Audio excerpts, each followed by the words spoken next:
Welcome to Building the Basics, where we go over topics and questions new and prospective gun owners have to help take the anxiety out of your first purchase. Think of us as that relative going with you to buy your first car. Jim, what are we talking about today? So today we're going to have a conversation on considerations as it pertains to home security as a whole, and then you'll hear a little bit of differences of some approaches regardless of whether or not you have a firearm, and then we'll talk specifically of what kind of firearm is the best tool for your personal situation. All right, sounds good. Thanks, Jim. So let's start off with a few statistics from the Bureau of Justice Statistics, so the BJS. So according to the BJS, a burglary occurs in the U.S. every 30 seconds. Rural and suburban areas are significantly more likely to experience home burglaries than urban areas. 81% of home invasions occur through the first floor doors or windows. 61% of offenders were unarmed when they entered a home. 12% of those who were armed possessed a firearm. Victims of burglaries lost an estimated $3 billion in property losses in 2019. And home invasions are more common in warmer months, the highest in March, April, and June. So anything there stick out to you, Jim? Well, there's a couple things, actually. So admittedly, I was a little surprised that rural and suburban areas are more likely to experience home burglaries than urban areas. But I guess if you think about it, it kind of makes sense. It's kind of like counterintuitive because, urban areas, you have more people, it's more condensed. So one might think, oh, well, there's more crime, or there might be more possibility for home invasions or something to that effect because there are more people. But if you think about it, there's a greater opportunity for a home burglary or home invasion in rural and suburban because you don't have as many people witnessing something that could possibly happen. So it's a very interesting, kind of paradox, I guess, in that situation. Yeah, I think for me, it harks to nickname of New York City, right? The city that never sleeps. So there's always somebody awake, somebody who's walking around all the time. Whereas living in suburbia, the streets are pretty much empty as soon as it gets dark. You might get one or two people who are still out running or whatever the case is, but it's usually pretty far and few between. The thing that popped out to me with those statistics were the offenders who were unarmed. So it states that 61% of offenders were unarmed when they entered a home. And that kind of stuck to me where they said they were unarmed when they entered a home, meaning they could be arming themselves with something in your home. That's a good point. Yeah, like if you go through, the kitchen or something like that, or if you, break into the window, break through a window on the first floor, kind of like what it said, you could get a butcher knife, you could get, just a steak knife. It's like that doesn't, just because they don't have something when they come into your home doesn't mean that they won't have something. Yeah, that's a great point. When I was thinking back to when I was younger and played sports, playing baseball, right? I knew a lot of guys who were playing lacrosse and they just dropped their stuff. I'd drop my stuff off in the, in the first floor laundry room where we went in through the garage, or, you're dropping it off in the kitchen or whatever the case is. And so, but at the same time, I also don't want to be alarmist. I don't want people to think, oh, well, the offenders breaking into your house or somebody breaking into your house means that your life is going to absolutely be in danger. A lot of them are also just looking for something quick to take, right? They noticed, hey, this guy's got a nice TV or has a PlayStation 5 or a sweet mountain bike or something like that, right? So they're breaking in and just looking for something of opportunity to grab and sell or whatever the case might be. I think the other piece of it was that 12% of those who were armed possessed a firearm, meaning out of the 39%, 12% of those folks had a firearm, which it really kind of sucks to be that person.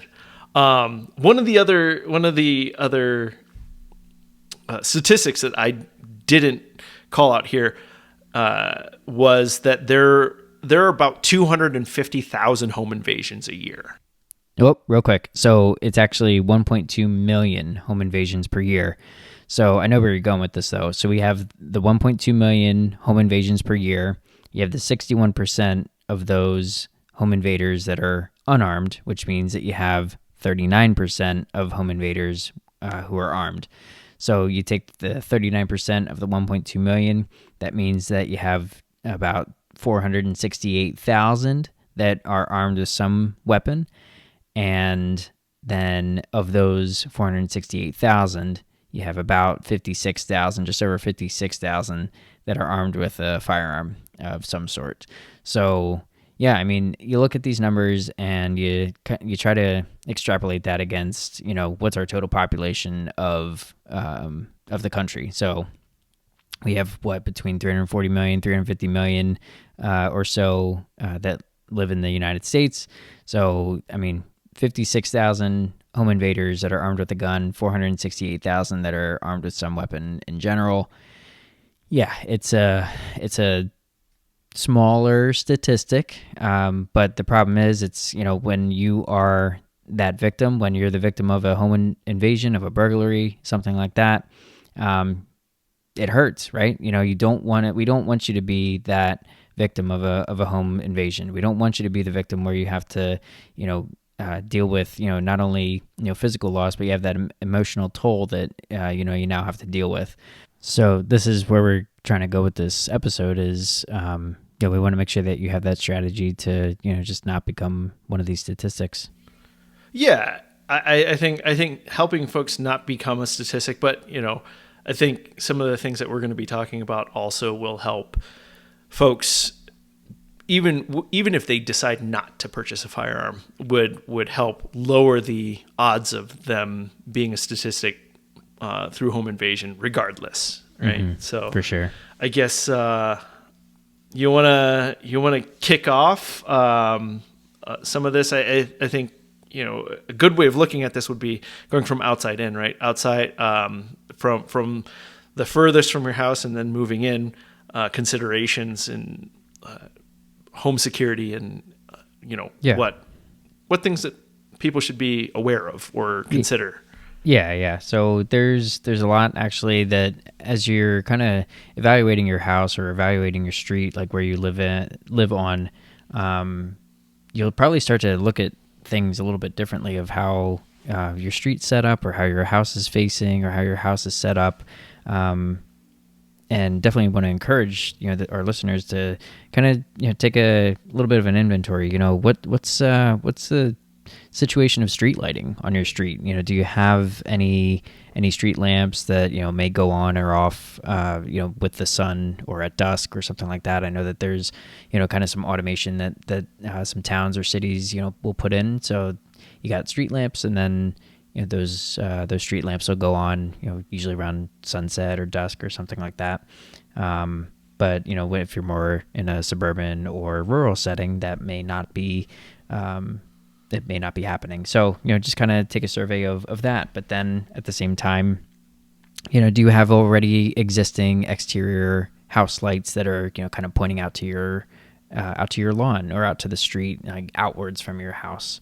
Then with that, are there motion sensors? So as you get closer to your house, do you have a motion sensor light that as you approach the driveway, or as you approach the front door or the garage door or something like that, are you seeing that there's motion sensor lights that may light up that dead space that you might see that is not covered by some floodlights or anything like that? So kind of what I'm trying to say is, light is your friend, especially in the dark, right? So we'll touch on as, in a nighttime scenario later on when we're getting into the interior, but especially the exterior, when you have that kind of alarming bright light that gets shown, in the dead of the night, you have somebody that could be approaching that is looking to, either break in or cause harm or something like that.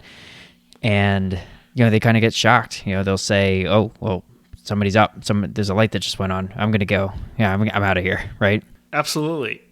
And I'm gonna connect this back to my personal experience. And so one of the things, so I used to live in a pretty, it's a suburban area, but it was kind of rural in the Northeast, in New England area.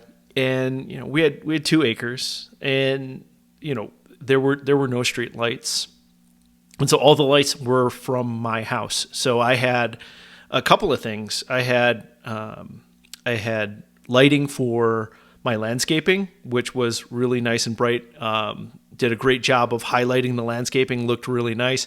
But in addition to that, I did have a motion sensor floodlight in front of the garage at really pretty high up on the peak of that building, so that it could really catch somebody approaching, and that motion detector would go off. I also had motion detector lights on the sides of the house, because those were areas that were not being covered by the floodlights on the garage or the lights on my back deck. And so wanted to make sure that those spaces were covered. Again, if you are somebody who is sneaking around, there was a good amount of space between my house and my neighbor's house. And so if you wanted to avoid the motion detector on my garage, you could just walk into my neighbor's yard and then cross over from there and make it to the side of my house, and avoid the front flood. But thankfully I also had side floodlights that were motion detectors. And so you kind of, however you tried to approach my house, you'd kind of get caught with light. So that was living in a suburban rural area. I've also lived in a townhouse in the more densely populated suburban area in Pennsylvania, New Jersey area, and they had streetlights. And so one of the great things was that I lived on the end of a townhome, and so we were closest to the streetlight. So the streetlight, while I guess it can be annoying if you're trying to sleep, if you don't have any blinds or curtains on your windows, it basically just made sure that my front door was always lit by the street lamp. Mm-hmm. And so that could be a consideration for a lot of people. But going from there, I think talking about the position of your house and being aware of it, living in a where your house is on the inside of a cul-de-sac, is your house on a main road, is your house on a blind corner, whatever the case is. If somebody can park their vehicle and get away from your house quickly, or if somebody can block you in, or if somebody can park their vehicle and approach your house without, say your house is at the top of a hill, can they park their vehicle at the bottom of the hill and walk up from there? So I think knowing the position of your house and potential points where somebody could be trying to surreptitiously get into your home, I think is something that you would want to consider. And I think that would also play into what kind of lights you have, motion detectors, how you position those lights, parts of your yard where you might want lights. Again, like I said, I had landscape lighting all over that yard, so my front yard was very well lit up, throughout the night. And I just left those lights on. I had a timer where come on at dusk and go off at dawn. Yeah, and kind of going along with the lighting aspect, it's always a good consideration to think of what's your camera situation, especially nowadays. There's so many options. When it comes to having cameras, you have, like, for example, the Ring doorbell, or Simply Safe doorbell. I mean, there's so many different companies out there that have some sort of exterior camera, and then you can mount exterior cameras as well, not just for your doorbell or your front door. You can have things mounted in each corner if you wanted to, or I've even seen people put a camera in a tree at the end of their property so that they can have a little bit more warning and a little bit more time to prepare if somebody was coming up their driveway, intending to cause harm or intending to, enter their home unwelcome. And talking about trees and shrubs, Joe, I think that's an interesting one because I recently moved out of a rental, short-term rental, where there were a lot of trees and shrubs that were obscuring the front door. And so it looked really great. The landscaping was gorgeous. But what I realized was if you were somebody looking to make entry into that house, it'd be very difficult for anybody driving by or walking by to see you doing something at my front door. The pros of that was if I had an Amazon package or whatever the case, porch pirates probably wouldn't see them. But the cons of that would be that if you can't see the package, you probably can't see a guy, trying to jimmy the lock on my front door. Yeah. And it's funny you mentioned about like Amazon packages and such. One thing is to consider so yeah, you might not be home right away to get an Amazon package on your doorstep. It happens to everybody every day. But when you are home, and if you're, whether it's yourself, whether you're married, whether you're not, you got kids, it's extremely important to make sure that there's nothing that's in your yard or in your lawn or in your driveway that, may be valuable. So, it's kind of just, somebody is going by and, could see what's in your yard or your driveway. Make sure you just pick up your stuff because who knows who's scoping out your place. You never know what's happening. You never know what, who could be visiting your neighbors and such like that. So again, it's not just like I'll just leave my stuff out for a little bit. It's, I would think, if something has value, you would want to make sure it's kind of locked away in the place that it should be, whether it's a shed or your garage. And if you do have a garage, make sure your garage is closed. You don't want to have, unwanted access to, your garage space. And then usually a garage will have a garage door into the home if you have a attached garage, right? So, that garage allows for access to your home too. So a couple things there. Well, I think that's an interesting point you make about the garage because for garages, right, a lot of folks are like, and I had this thought previously as well, is, hey, I'm in a really safe neighborhood. Who cares if I close my garage or not? It really kind of doesn't matter. But when you're thinking about it, most people aren't going to be robbing their neighbors, right? Mm-hmm. It's probably going to be somebody who's visiting somebody or somebody driving by. It kind of depends on where it is. If you live in the deep center of a ginormous suburban, subdivision, okay, maybe not, right? But if you're living on a main street in suburbia, and they're just people driving by all the time, and they don't necessarily have to live in that neighborhood to drive through, or it's a pass through to another part of town, or whatever the case might be, then a garage really gives somebody a lot of insight into your life, right? If you have a bunch of expensive bikes, or if you've got an ATV in there, or if you've got an expensive lawnmower, or whatever the case is, a toy car, right? A 1973 Corvette or whatever the case is, right? Even somebody might be like, hey. Even something like, snowboard, skis, right? Like literally anything. Yep.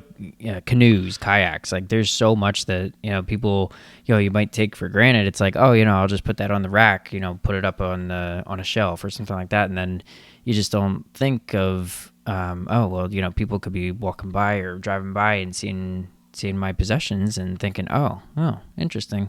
I'll make note of that. You know what I mean? So it's things that we have that we just, we have purchased it, or we have acquired it or bought it from somebody, it doesn't matter where you got it from. You have it now. It's your possession. Just make sure that you're mindful of things that you may not have considered before. Well, and and a garage door is one entrance to your home. I think the one that we haven't talked about much yet is the main entrance to your house, right? Where is that located? Is it open and visible? Is it obscured by high trees and shrubs like we were talking about before? If you're living in an urban area, is it by a narrow alley? Is it, I've seen a lot of homes where the front door is through an alley, and that's the entrance, and that's also where you park your car or whatever the case is, or that's where your garage entrance might also be. Mm-hmm. And so consideration would be, hey, where's the entrance, the primary entrance to my home located? And that would also be something to consider when you're talking about the next section where we want to talk about securing of entrances, right? So if it's something that is obscured or something that is hard for other people to see when somebody's doing something in front of your front door, trying to get into your front door, then you might want to consider the types of locks that you have. As Jim had talked about before, Ring doorbell or doorbell with a camera on it. Do you have a porch light or a door light by your front door? Is it illuminating that? Would it be odd if that light was out? Things like that for your front door. So I guess going into front doors, what kind of locks do you have? Do you have a deadbolt? Do you have a deadbolt with a locking cylinder underneath that deadbolt? A lot of times when you're going to suburban homes, it's just a deadbolt. There is no locking cylinder below that deadbolt. And so that's significantly less safe, but it isn't as pretty as a lot of suburban homes have those nice door handles that, you just depress that button, and there's no locking mechanism to it. The other thing would be the type of screws you have in your strike plates. The easiest thing that you can do to secure your front door, aside from the type of lock that you have, would be having extra long screws going through your strike plates into the door frame. Do you have something that's easily kicked in by somebody who's looking to get inside of your home? And I remember the first time I saw one of those videos with just showing the difference between like the short screw and the long screw and how much different it makes, in that application. And it doesn't, like, a screw, a lot of people think, oh, a screw's a screw, it doesn't matter, it's whatever. But I was actually really surprised when I first saw that. It was years ago. I don't remember exactly when, but I remember seeing that and I thought, holy cow, that's something. So it's sometimes you just don't know what you don't know. Yeah, it's a huge difference. One thing, and I remember, kind of when we were, preparing for this episode and just going through ideas and such, when you were talking about like a door barricade system, the flip lock, and I don't think I've actually ever seen, what the flip lock is. Can you explain it a little bit? Yeah, so a flip lock is basically, it's not a lock in the traditional sense. So it basically is something that you install into your door jamb. It comes with extra long screws, so it actually goes all the way through the door frame, and then all it does is when you want to use it, you flip it over, and it basically just braces against your door. And for me, it serves two purposes. I have a toddler who knows how to operate all of the locks in my house now. And so that is the one way that I can keep her from opening my front door and going into the street, because it's probably 1.5 feet, 2 feet above where the deadbolt is. The other thing is, in addition to the strength of your deadbolt, especially if you have long screws through your strike plates, the flip lock is that extra level of security. So even if you didn't have that deadbolt engaged, that flip lock would basically prevent somebody from opening that door. And again, if you're using those extra long screws, it would prevent somebody from being able to kick that in easily. The other thing about the flip lock is, in my opinion, is that it is something that's very difficult for somebody to overcome. So you can pick locks, right? And if you have, a lot of houses have decorative glass around the door or have glass in the door itself. And a lot of times where you're going to place that flip lock isn't immediately noticeable by anybody who would be willing to break that glass. So if I break the glass that's on your door, I break the glass that's around your door in the door frame, I still probably don't realize that there's a flip lock there. And so I'm reaching my arm in and I'm undoing the deadbolt, or I'm unlocking, the cylinder below the deadbolt. I still wouldn't be able to get in. I would probably, as if I was somebody who was ignorant of that system, I would probably be like, why is this door not opening? What's stuck, right? What's preventing me from opening this door? And so I also like the flip lock for that as well. So I was talking about the glass in the main entryway door. Just a quick side note. If you can put some sort of curtain or blind and draw those so that somebody can't see into your house when you don't want them to. Yeah, when you get springtime, summertime, fall time, people want to open their windows and let the sun in and all that. It's it's great to do that. Of course, when you're home and all that. But if you're going away, if you're going out to the store, you're going, especially on vacation. But that's a separate topic that we'll get into.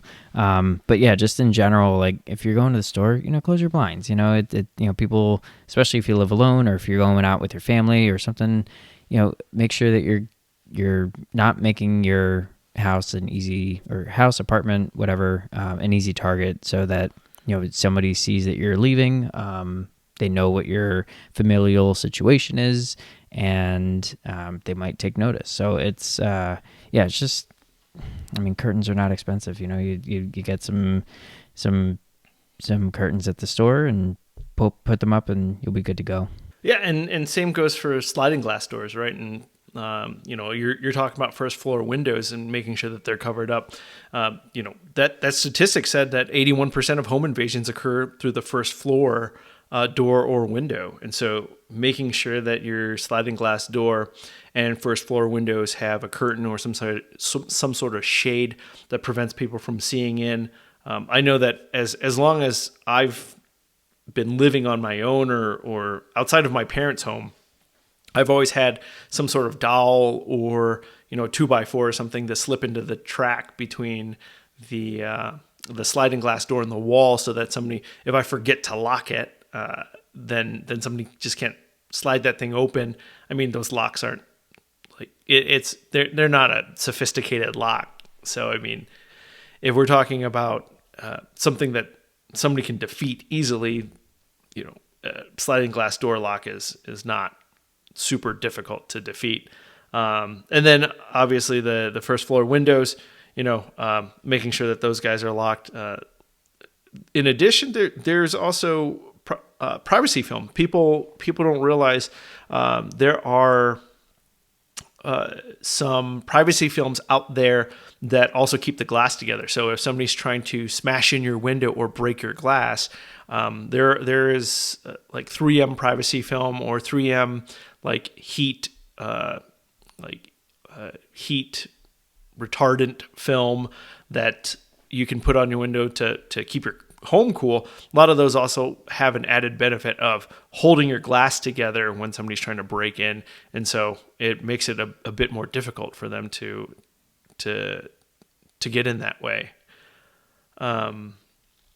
One other thing that I wanted to touch on real quick, and I don't know if you do this, Jim, but parking your car outside of the garage in the evenings. Do you generally park your car outside of your garage, or you park it inside? I park it inside, but I like to take care of my car. So especially if it's rain and snow and anything like that, I don't like having my car exposed to the elements. So I keep it in the garage. Well, in addition to keeping your car nice, I mean there are other considerations too, right? I mean you keep a garage door opener in your car, right? Absolutely, yeah, yep. And I think most people do that as well. And Mm-hmm. you might even keep a spare key in your car, in case you need a spare key to get into your house or something. And so, one of the considerations would be if you park your car outside of your garage, what is the potential for somebody to get into your car, which is a lot easier than getting into a house, depending on the car, and having access to a garage door opener and maybe a key to get into the house, even if you've locked your garage door entry. So I think that is another consideration I think a lot of people aren't maybe thinking about. Well, the other interesting piece is you don't even need a separate garage door opener. So a lot of cars nowadays, you might have those buttons that are kind of in the visor or Yep. at in the top center. It's kind of related to your, it just sends a signal to your garage door. So you don't even need a separate garage door opener because it's already in your vehicle. So again, just something else to consider. But as it goes with garage door openers, though, I just thought of this is that a lot of the newer garage door opener systems out there, you have the ability to use an app on your phone, and some people don't even have programmed buttons in their car specifically for that reason, because they will just use that app on their phone to open up their garage door. So I can't imagine anybody in the year 2024 leaving their phone in their car overnight. So, they usually have it with them, in the house.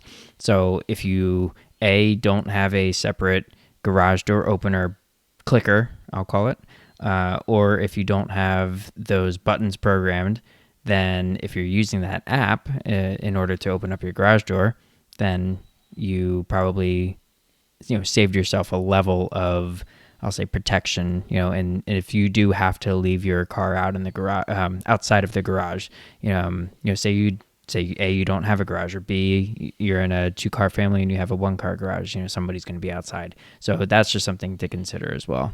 Yeah, I think those are definitely considerations, especially in 2024. I also wanted to touch on spare keys again, not inside of your car, but I know a lot of folks want to leave a spare key outside, right? Leave them under the doormat, as the stereotype is, or you have a fake rock, or you tape it to the inside of your mailbox or something. And I think that is something. Again, who knows? If I always say I think I would make a pretty good bad guy, right? Because I would want to observe somebody, get the routine, but also more important, I'd be looking for these types of things. Is the homeowner trying to go for convenience? Are they trying to are they forgetful? And if they're forgetful and they leave things inside the house, they have to go back and forth, and they probably have a spare key out there. Or do they have somebody come and watch their house? Or do they have a neighbor come over quite often, right, and leave a spare key for them outside of the home? So looking for those types of things could definitely be something that a savvy bad guy would be doing. So, I think a good way of getting around that might be a smart lock. If you have a smart lock, I think there's one out there right now. I can't remember the brand name, but I've been seeing the ads for it. It looks like a regular lock. It looks like a regular deadbolt, and the smart features are built into it, and so you can use your phone to unlock it with the near field capabilities of your phone, or you can also have an RFID tag that's on your keychain or something like that, and it would unlock that door. But I think as more options are coming out and more things are available to to the consumer, I think it's definitely something that people should consider when hey, how do I get into my house, or how do I let somebody else into my house on a limited basis? Because a lot of the smart locks also allow you to have temporary passcodes typed into them, or you can give them a temporary RFID tag or something like that to get into your house, and just really eliminate some of the risk, especially since those things are tagged to people's emails or tagged to a specific person that you're designating. And that's a perfect transition to talking about the different types of home security systems that are out there. So you have wired systems, you have wireless systems, you have all sorts of features that can come with those. One of the features that I really like, though, is the ability to assign a PIN number to each person that has access to your home. So when you have 4 people that are in your family, or 5 people in your family, or 6 people in your family, you have the ability to have 4 or 5 or 6 PIN numbers, which each are able to completely disarm that system. So to me, the idea of having that traceability to see who disarmed the system when can just be a really good help for if there's anything that ever happens, kind of can trace that back to say, okay, what happened in this situation? Yeah, I mean, a lot of these systems are pretty sophisticated these days, so they have a lot of capability in terms of helping you piece together exactly what happened, either between cameras, between PIN numbers, between what sensors were armed and disarmed at whatever time. So and so I think that's a good place to start talking about DIY versus professional systems. So most people know about like ADT as a professionally installed and monitored system. And, a very popular one right now is Simply Safe as a DIY.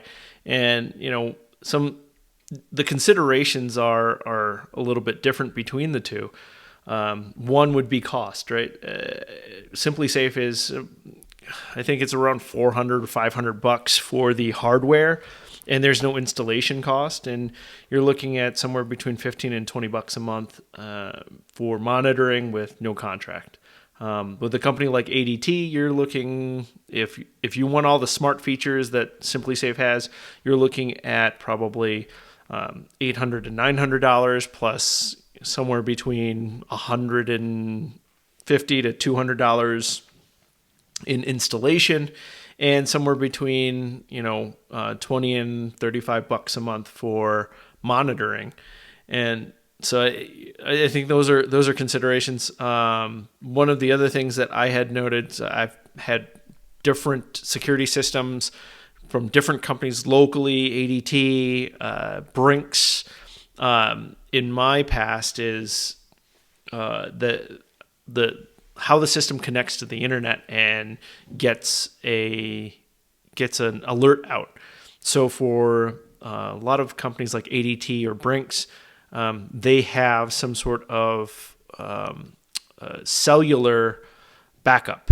So there's a battery, there's a cellular backup. So even if power's out and something happens, that signal still gets passed on to the monitoring, part of the service, and they'll call you. They'll say, hey, power went out, or, we noticed this thing happened. Is everything okay? Whereas a lot of the DIY systems, they're basically just plugged into your wall outlet and connect to your router. And so if power goes out, your router goes down, your power goes out on at your house, then that DIY system is no longer active. It's no longer working for you. So just a couple of things to consider. Not saying that a professionally monitored system is superior. I think everybody needs to look at their own situation and say, hey, how much money do I have to spend on this? Is this something that I'm going to utilize? But I think security systems are something that is a really, really good, second, third line of defense against home invasions. The first being, securing your entrances and making sure that the exterior of your house is not something that is attractive to bad people.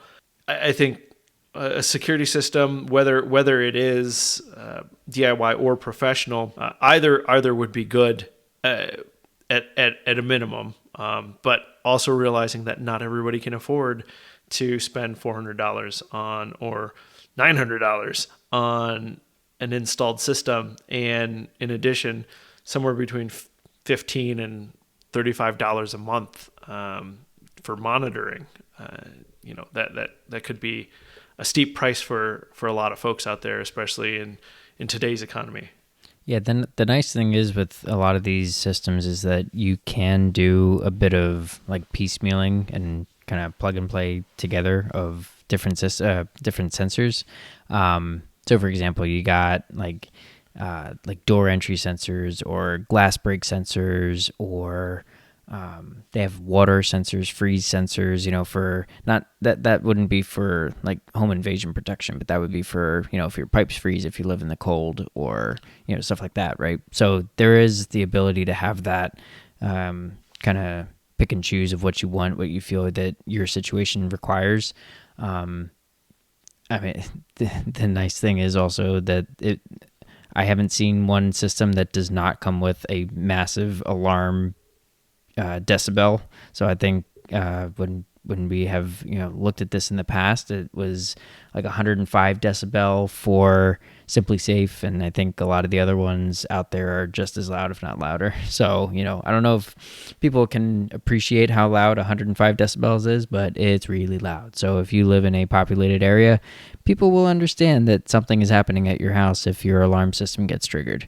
So that's a nice thing about having just a very, very loud, obnoxious noise going off. You know what I mean? I think that's part of it is like we were saying, light is a deterrent. Sound is also a good deterrent. Mm-hmm. Even if you're not paying for the monitoring and you just have a self-monitored system. I think a lot of the DIY systems out there have some sort of self-monitoring. So,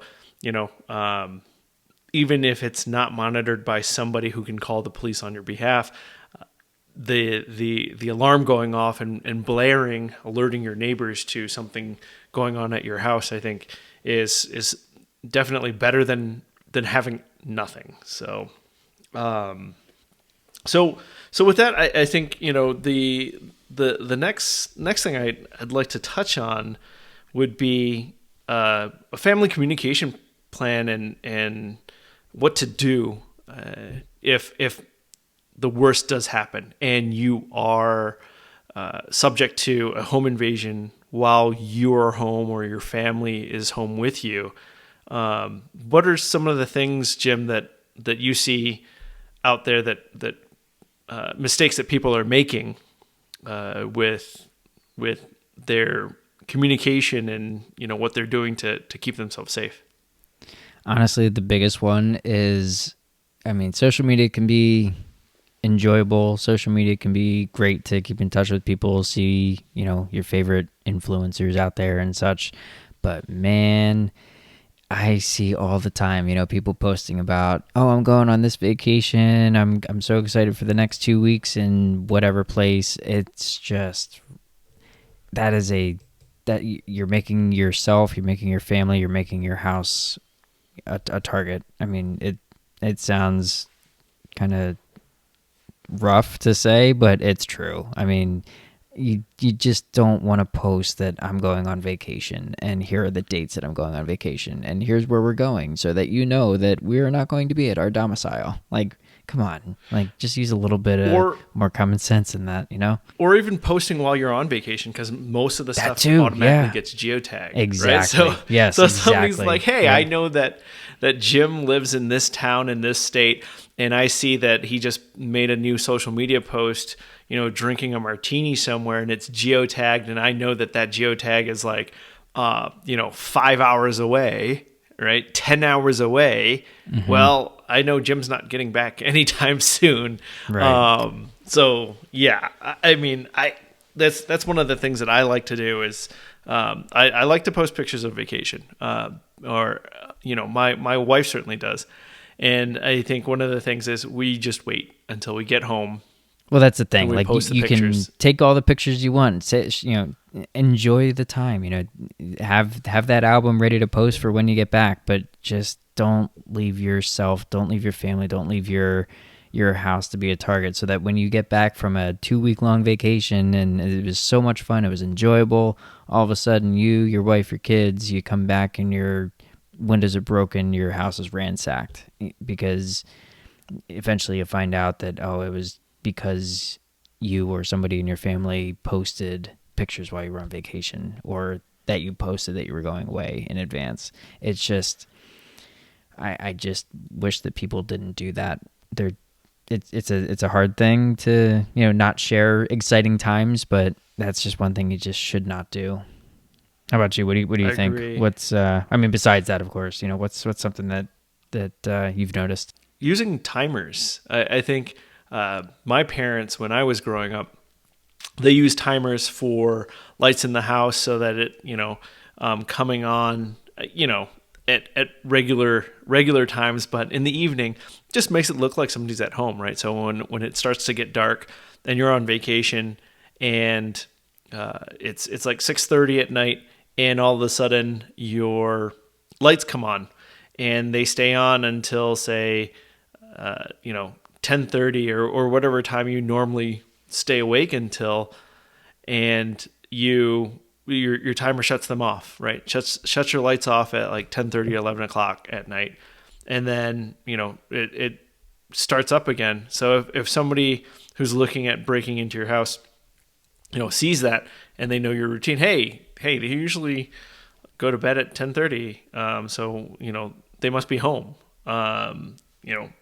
Seeing the lights come on and off certainly makes it a lot easier with things like Lutron or Casa or any of those other systems where your lights can be controlled from your phone, and you can really kind of designate different times. You can set a different schedule for every single day. If you're gone for an extended period of time, setting a different time for weekdays versus weeknights, or weeknights versus weekend nights.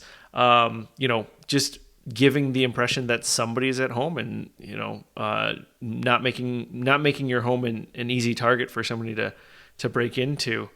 And I think that's one of the things, is having this this impression that family members are home, but also when you are home, knowing where all of your family members are, right? Are they sleeping in their room? Are they sleeping in a different room? Are they going to be awake in the basement? Do you have a kid who's a night owl? Do you have an uncle who's staying with you who, goes to bed early, but he sleeps, in the den or something like that? I think those are also important when we're talking about the family communication plan and planning for, a situation where your home might be invaded. So especially for people who have kids, right? Where's your kid's bedroom in relation to yours? Is your spouse staying up late and watching TV? I know my wife likes the K dramas and the C dramas and all of those other, the soaps, basically, on Netflix. And so, where's she going to be, or where's he going to be in the evenings? And, if something does happen, do you know how to get to them? Do you know where they're going to be? Or is it something that's going to be a surprise to you? You certainly don't want to be in a situation where your home is being invaded. Somebody's an intruder's in there, and you don't know whether it's an intruder or whether it's your family member. That's a pretty terrifying situation in my mind. So, having that awareness, and more important to that is, what is a safe central location inside of your home? Whether it is while people are awake, or whether it is while people are sleeping and they're woken up, or you have to go wake them up because you heard a bump in the night. Where's a safe location that you can kind of send everybody, and make sure that you have accountability for everyone, especially if you have young children. Do I have all of my kids with me? Is it a place where they can be barricaded in? Is it the primary bedroom? Is it the primary bedroom bathroom? Is it the primary bedroom closet? Is it a guest bedroom? Or do you have a safe room? Not everybody has the luxury of a safe room, and it doesn't necessarily have to be what you're seeing in the movies or whatever the case is. But if you want to set up a safe room, it could just be something that is a sturdy door. Replace your balsa wood door that's hollow in the middle that most houses are built with, right? And make sure that it's an interior door, no windows, no glass. Make sure you have a first aid kit in there. Put some water in there. Have a sturdy lock that locks from the inside, and has good reception for a cell phone, and maybe even a defensive weapon in there. And that can be your safe room. We're not saying that it has to be something that is completely impregnable by, an army of bad guys or Jason Bourne or something. It just has to be something that's tough enough for your average bad guy to get into. And again, it's all about deterrence, right? Hey, he's banging on the door. He's like, I'm going to kick it in, right? Long screws in the strike plates, and say, hey, I'm calling the police, right? He can't get in. They can't get in, right? And so, yeah, that could be a consideration is a safe room. And again, it doesn't have to be expensive, right? Just replacing one of the interior doors on a bedroom, on a closet, whatever the case is, and having that ability to kind of secure your family and loved ones behind that.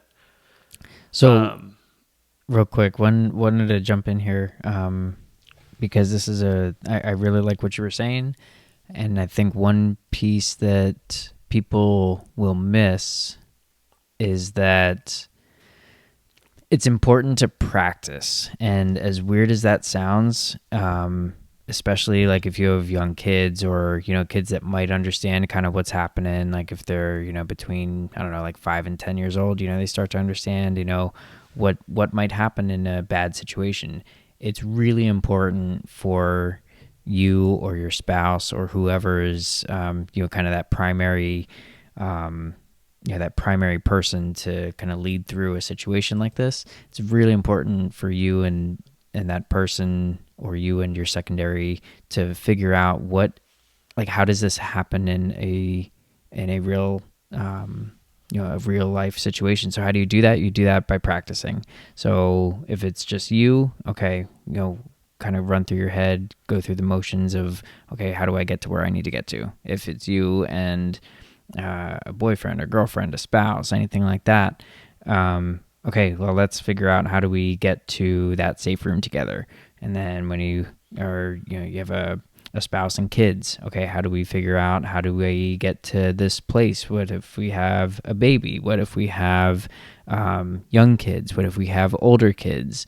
Another thing that would be extremely helpful is if you have a safe word. So if you're able to say, okay, whatever word you want to come up with for your family to recognize that this is a bad situation, get to the safe room. Okay, then you whisper that word, you get that word somehow out to your family, and they get to where they need to get to. So it's extremely important to practice so that when the real thing happens, it goes as smoothly as it can go. Because once you're in that situation, adrenaline flows, and you start to not think and all this and that and the other thing. So practice doesn't always make perfect, but the more you practice, the better you can deal with that situation in real life. Absolutely.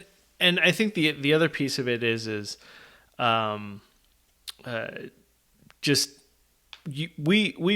we practice fire drills, right? We do fire drills at work. We do fire drills at school. This is no different. You should be doing fire drills with your family at home. Exactly. You should be making sure that all of these things are instilled in your family. Hey, what do you do if there's a fire? What do you do when there's an intruder, right? It's something that people overlook a lot of times, because hey, it's probably not going to happen, right? And I think the big thing is, what are you going to do when fear is there? And it makes a lot of sense to just be prepared for it, have your family be prepared for it, have a plan for what's going to happen. Whether it's getting to a safe room, whether it's escaping and evading, right? Having second floor ladders, because of fire safety, right? If you have a fire in your home and you have a second floor ladder, that is, accessibility to the exterior of your home. So if there is a concern, right? Hey, you and your family can escape through a second floor window via those ladders. Getting away versus confronting, the home invader. I would say getting away is best, right? You introduce a lot of variables, you introduce a lot of risk when you're confronting somebody. And it's funny because we are a firearms podcast, and we're talking about getting a firearm for home defense. But, at the end of the day, if you can get away without firing a single shot, right? I think that's the best case scenario. Or, otherwise barricading yourself in, right? Sliding a dresser in front of the door and not standing directly in front of the door. Things can be replaced. People cannot.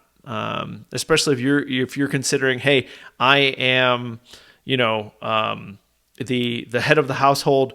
How would that be if you got injured, or if, heaven forbid, you lose your life in a scenario when you could have avoided that? And so I think, discretion's the better part of valor. And it's not just about our, I guess, a certain sense of machismo or bravado. It's not about that. It's about making practical decisions that result in the best possible outcome for yourself and for your family. Yeah, and kind of going along with the escaping and evading, there's always, you might have a safe room or safe rooms, one or two, throughout your home, one on the second floor, one on the first floor, and it might depend on what the situation is, where, you might have to go to one versus the other. So say you're able to escape and your entire family is able to get out. Okay, well, where's the rally point? Like, where do you go to as the outside point where you all meet? Is it is it a half a block down the road? Is it a neighbor's house? And that brings into a piece of something to consider.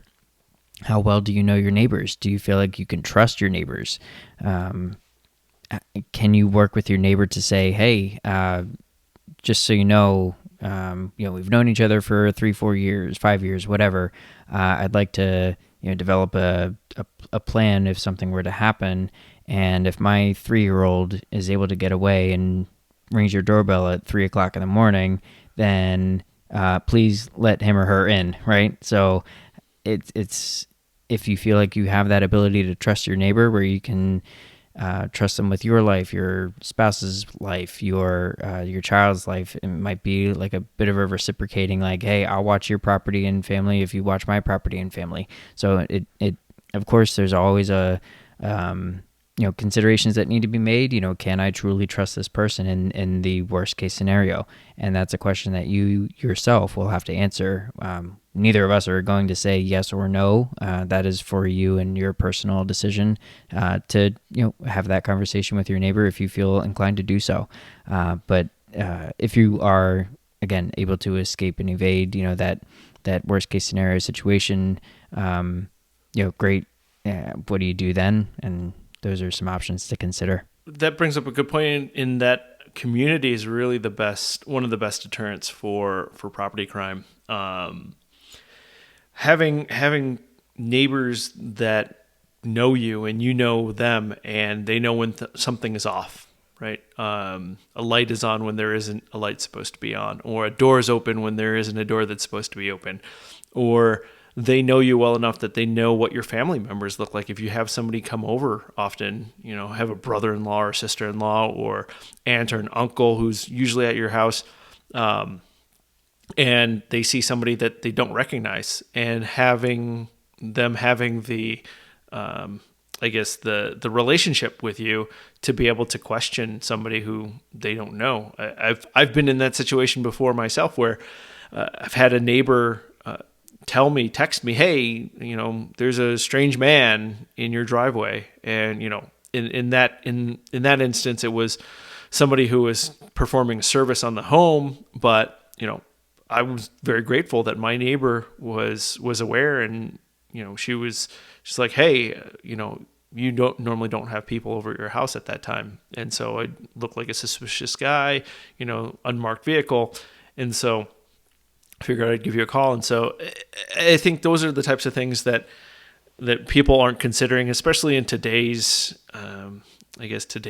culture and society, where we're a bit more arm's length with our neighbors. We connect with people over social media a little bit easier than it is to connect with people in real life. I've been in situations where I've known my neighbors very, very well, where they watch my animals and they have a spare key. I've also been in situations where I have no idea who my neighbors are. Right? I've spoken to them maybe once or twice and said hi. I much prefer those situations where I know my neighbors really well and they know me really well, and I can trust them to watch my property, and they can trust me to watch theirs. I think, again, it's the best prevention is a tight-knit community. Some other considerations, in regard to escape and evasion, or whatever the case might be, it would be medical. Critical medications that you might need to have on hand. How long can you or your families go without that medication? Do you have sick or already injured family members? Has somebody got the flu, or somebody got a broken leg, or whatever the case is? And, making sure that's taken into consideration, and that's something that you're planning for, when going through, that type of drill or that kind of planning. And then, sometimes people take care of family members that have medical conditions that are permanent, right? Bedridden, attached to, ventilator, or, some sort of machine, medical equipment at your house. So, how are you considering those things? Again, it's something that everybody needs to consider, and we don't know what everybody's personal situation might be. I certainly am not in any of those three scenarios, but I think those are certainly things that everybody who might have a family member who has a medical condition should consider when we're talking about planning and rally points, and what to do if something happens. Yeah, and that's a good point. I mean, we won't be able to cover every single possible option, and our intention is not to think of every single possible option.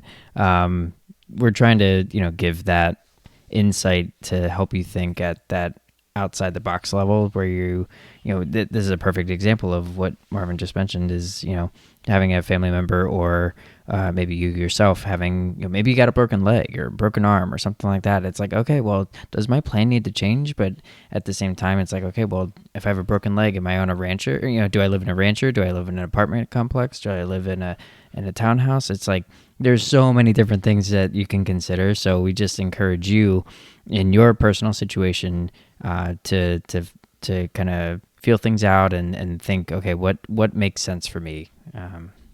So yeah, great point, Marvin.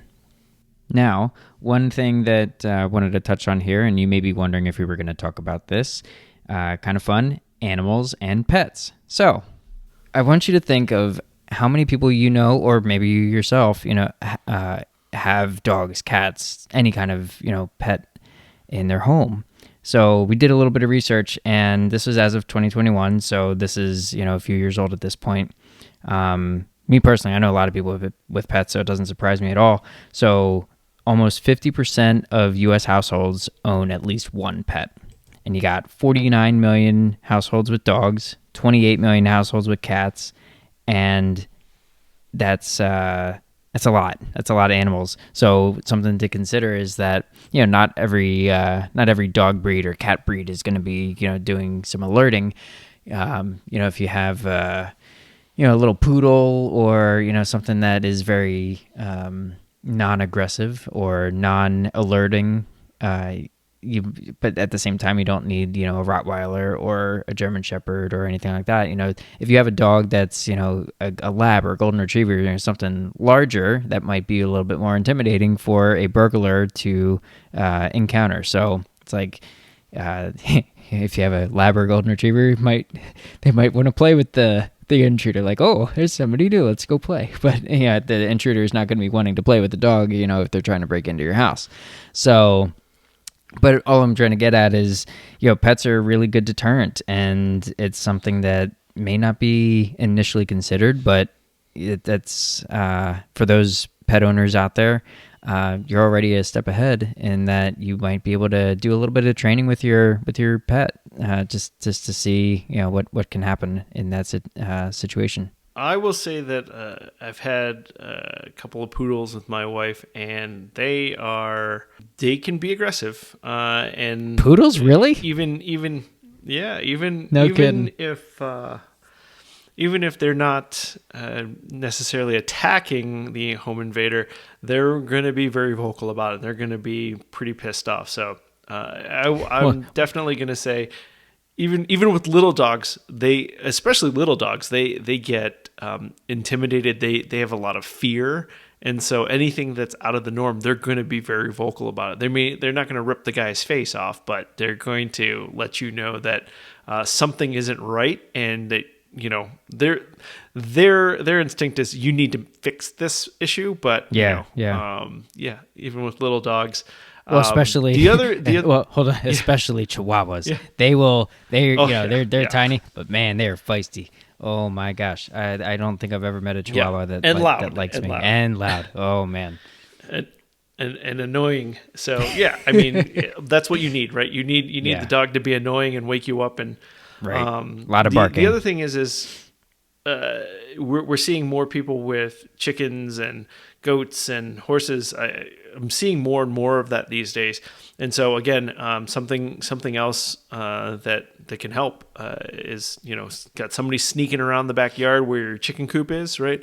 Your chickens are gonna let you know that something's happening. And so any kind of animal really. Like Jim said, 50% of households own at least one pet. And, if that's a sign that you need to take to go ahead and get that dog or cat that you've been wanting, or, build that chicken coop, take that as your sign, right?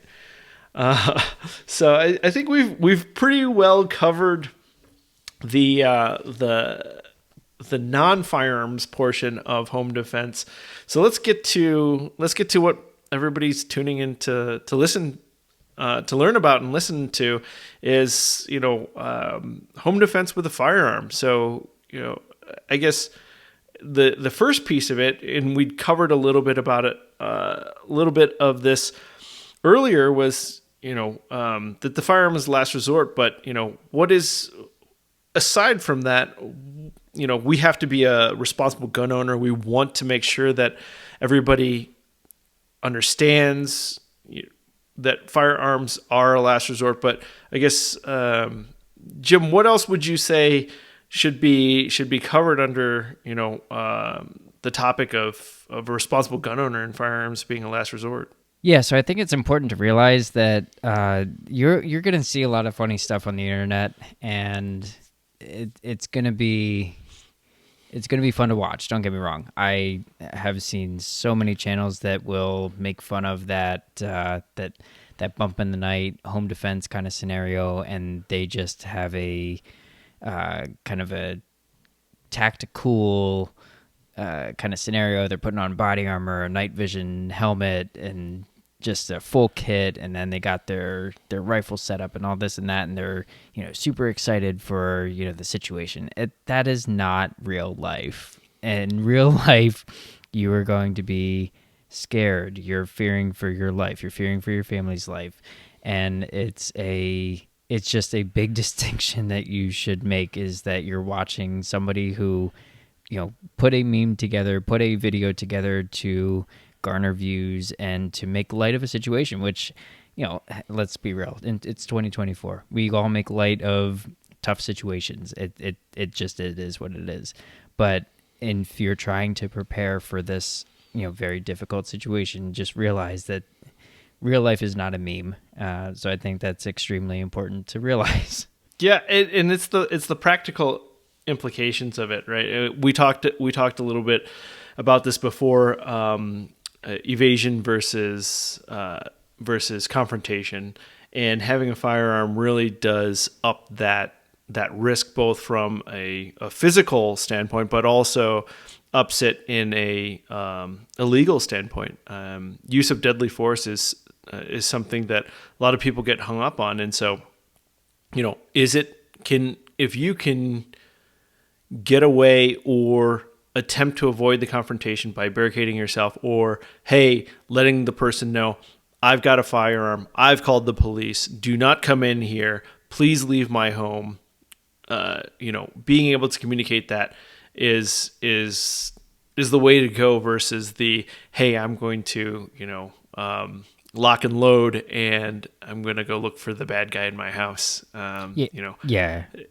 Like you're not, you're not SEAL Team 6 conducting a raid in your own house trying to find the bad guy. Like, let's be real. You're trying to protect your life and your family's life. If you have a family, you are going to make sure that you're in a safe spot in your house and make sure that you are doing the things that you need to do to get out safe. Yeah, absolutely. So do you want to run over the 4 safety rules again for the listeners out there, Jim, as a quick refresher? Yeah, just a quick refresher. So I think it was episode 1. We did go over this at a higher level, and just want to reiterate, because it is always important to get that refresher. Every single class I've had, we always will go over the 4 safety rules before we do anything. So real quick, just rule number 1, treat all guns as if they were loaded. Number 2, never let the muzzle cover anything that you're not willing to destroy. Rule number 3, keep your finger off the trigger until your sights are on target. And rule number 4, identify your target and what is behind it, which I will expand into know what's in front of your target, to the side of your target, and behind it. So just kind of knowing all of your surroundings. Awesome. Thank you for that. In everything that we're talking about right now is really to help minimize yourself as a victim, both for the home invasion, but also afterwards of putting yourself in a legal risk, or or something with law enforcement, and also minimizing your family's risk, so that they're not victimized. So one of the other things that I like to really emphasize for new or prospective gun owners is this gray man concept. So gray man is somebody who blends into the environment, somebody who is gray, right? Nobody pays attention to it. You don't stick out. And one of the things that a lot of people do when they first buy a firearm is you realize that you get a bunch of stickers in that box with your gun. When you buy it, whether it's a Glock sticker, a SIG sticker, a Smith & Wesson, a Second Amendment sticker, right? And I think there is an appeal to kind of sticking that sticker on things, right? Put it on your windshield, or not windshield, but the bumper of your car, or the rear window of your car, or whatever the case is. And my advice is always don't do that, right? It's kind of, hey, I've got a gun sign. Come get it, right? I might have left it in my car, or I'm on vacation and I've left it at my house. I really don't like that, or any of those quippy stickers like this house, protected by Smith and Wesson, or don't don't tread on me because I have guns, or whatever the case is. It's just trying to make sure you're not advertising what your situation is with firearms. It's like, I mean, I'll be honest, I love stickers and patches. There's always, something that comes with the shirt, or, some accessory that you buy, a mag holster, something like that. There's always going to be something that you get, and it's just, it's fun to add to the collection. But yeah, you are absolutely right. It does nothing, positive for you when you're in, maybe you just moved to an area and you're trying to, learn the lay of the land. What worse way to, kind of introduce yourself to the area than make yourself known as somebody who has a lot of guns, and you may not know that maybe you're in a high crime area and you have no idea of that because you haven't been there long enough to know that. So just a lot of things to consider there. Not even a lot of guns, right? It could have one gun, but they might not know that on your stuff. Right? So like you might just have one, but if you have a lot of stickers on your back window, it's like, oh, well, this person, I want to go raid their house. I want to follow them home because they might have a lot, and then maybe you only have one, but then they'll start raiding, your 3 bedrooms, your basement, whatever, because they're looking for your secret stash of stuff, right? Yeah, especially if they're like, hey, this guy's on vacation. He's been posting on social media about his exactly, his just like we were talking about earlier in Europe or something. Yeah. So that's one thing. I think the other thing that I really encourage is for people not to know. So not going around and saying, hey, I've got a gun. I like to go shooting. What do you think? Or inserting it into conversation. I think for me, most of the people who eventually do find out that I am a firearms owner, I think that the thing that is most gratifying to me is they say, well, I didn't know that you were a gun owner. I didn't know that you liked shooting, that and I think that's the thing about it is I think normalizing normal people owning guns is an important thing, and it should be something that that people don't necessarily need to talk about, but it should be something that what people would consider a normal everyday Joe or Josephine would have, and it shouldn't be something that's odd or out of place. What's funny is as you were saying that, I thought, well, that's an interesting contradiction. And I don't mean that you were contradicting yourself. I'm thinking back to our first episode in that we were talking about being at the range or being at a competition match or something like that, and asking other people to, oh, can I shoot that? Or can I see what that, or what gun is that? So, you're actively striking up a conversation with somebody at the range. Whereas what you're saying here is, you don't want people to really know that you have guns. Well, I just want to, in case people were thinking, well, they're contradicting themselves. Well, no, we're saying that once you're at the range, I mean, you can have these conversations with people, of course, because you're going to find something that's going to be interesting to you. You're going to want to, strike up conversations with people that are like-minded. I think, the danger of this, and I don't mean danger in like a bad way, but the questions could come up of, is it going to be okay to talk about this with this person because they don't know that I enjoy going to the range, or they don't know that I enjoy this activity. So whether it's a workplace, whether it's a friend of a friend of a friend, it's like, oh, well, what are they going to think? So it's just being smart about who you're engaging in conversation and using some discernment as to what the how deep into a conversation can you get with people, and again, it's not about hiding anything intentionally to because you're doing anything wrong. You're not doing anything wrong. You are exercising your right. You're exercising your right as a citizen here in the United States. So you're not doing anything wrong. It's just, there can be stigmas and such like that, and it's just we're trying to protect you, and we want you to have an enjoyable time, and an enjoyable experience.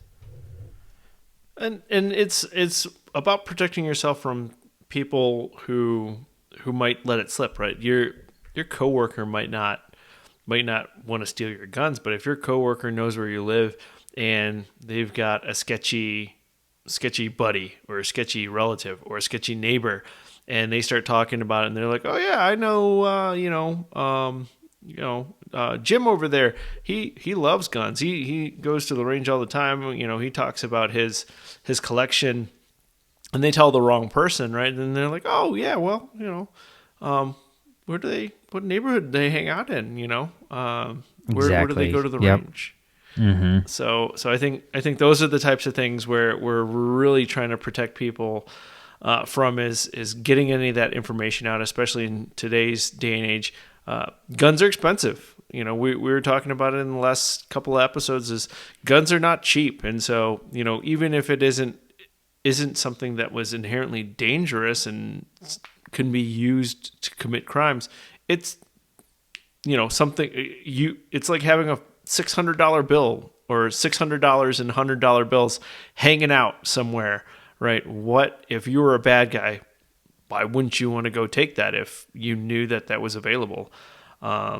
So with that, I think we can start talking about some situations, Jim. During the day or bump of the night. So during the day, what are some of the situations that you can think of that our listeners should be considering, and what are some of the things that they can do to preempt any kind of issue or becoming a victim of crime? Yeah, so there's a few different ways we can break this up. So I'll do it into like a day and night kind of thing. So like during the day, if you're just around your house, what does storage look like? So you have several options that we kind of addressed in the previous episode. Our buddy Dave was on, from the local gun shop talking about storage, but just keep that in mind because there's 250,000 guns that are stolen per year. That's a statistic that we got from some research at the ATF. And then 54% of guns that are used in crime are traced back to legally purchased guns. So that just says right there that people aren't storing their firearms properly. And again, there's different levels of storage, and then there's a whole lot of different, you can go from, call it $20, $25 worth or of, how much it costs to get a little lockbox kind of thing, all the way up to, five figures, 10, 12, 15, $20,000, gun safes. So obviously everything in between. So just figuring out what works for you in your situation, in your price range, and for the amount of firearms that you have or intend to own. So that's number one. When you're in your home, what does gun storage look like? And especially, as we were discussing earlier, if you are away on vacation or you're going out, what does gun storage look like when you're not at your home? Kind of one thing, also reiterating the gray man tactics from above. I'm not going to rehash them or anything, but just, kind of if you wanted to rewind and kind of hear what that looked like, just encourage you to re-listen to that and kind of refresh what does that gray man kind of look like. Yeah, and I think that's the one piece of it is safe versus storage, right? Storage is something that keeps it out of toddlers' hands or kids' hands or people who shouldn't have access, versus a safe, which is something to keep people from taking it, right? You put jewelry, you put valuables in a safe, and people can't get into it easily. There are a lot of options out there. You don't have to have a $20,000 safe to keep your firearms safe from people who are trying to get in there. When you combine, say, a $200 safe that you can get off of Amazon that bolts to the underside of your bed or bolts to the floorboard, screws into floorboard. Combine that with your alarm system, or combine that with, some of the techniques that we were talking about in terms of avoiding home invasion. That becomes pretty powerful in keeping your firearms out of the wrong hands and out of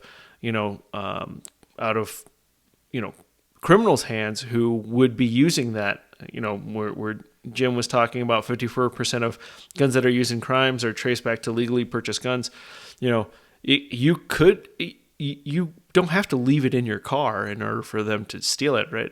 I've known a couple of people who've had gun collections stolen while they were on vacation, and they had gun safes, and they were gone long enough that, the criminals had plenty of time to break into those safes. No safe is going to be 100% bulletproof and keep a bad guy out of it forever. Safes are going to delay them and make it hard enough that, ideally the police get there, somebody calls the police, authorities are there, or they get scared off by some other means, an alarm or whatever the case is.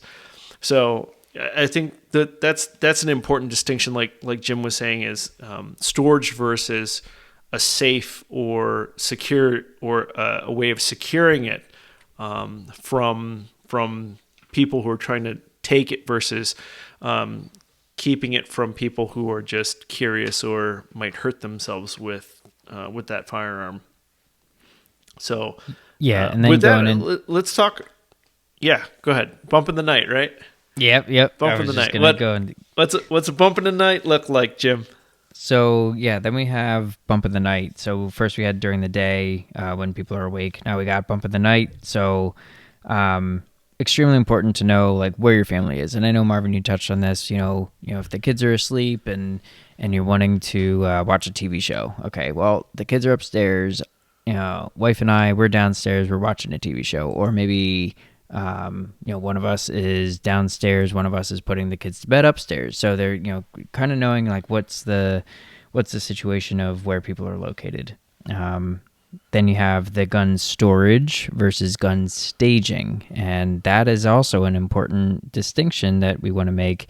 Is first we talked about storage versus safes. Now we have storage versus staging. So what does that mean? So we have gun storage is kind of like what we were just discussing. You have your lock boxes. You have, as we talked about in the last episode with Dave, you have cabinets, you have safes, right? So then with staging, so that's how you kind of feed into that home defense mindset. So you have several options here, and we will list off a couple companies of things that you can look into. So there's one company, I think we mentioned it the last episode, it's called Stopbox. There's one called Vaultec, and then there's one called Vara, V-A-R-A. I would say, Marvin, I know that you have a little bit more experience with the differences between those. So if you want to go into, some of the different options that they have, I've seen, some models of the varied, of those three companies. But it's interesting because I know that I just saw something. I think it was one of the Vaultecs. I didn't know that they released a new model of it. So I know that you're a little bit more up to speed on those kind of things. So yeah, take it away if you want to go a little bit more in depth there. Yeah. So I have a toddler, and so keeping firearms out of her grubby little hands is job number one for me. And well, that's just to keep the firearms, rid of peanut butter and jelly, right? Like that's the first thing. That's and spit and goldfish dust and everything else. I just don't want them sticky all the time. Exactly. But I looked into a lot of these different options that you just talked about, Jim. Stopbox being primarily for handguns. It's a very cost efficient option for a lot of people. I think right now they're running like they're like $50 or $60, and it's buy one get one or something like that. Ridiculous. It's a patented feature, and I think when it comes out to it, there's like 81 different combinations of how to open it. The big thing about Stopbox is that it's pretty quick to open. You use your fingers, and there's like 3 different depths for your pointer, middle, and ring finger, and different depths, how you push them in, and then you have to push down on the stop box and use your thumb to depress the thumb button before you can open it.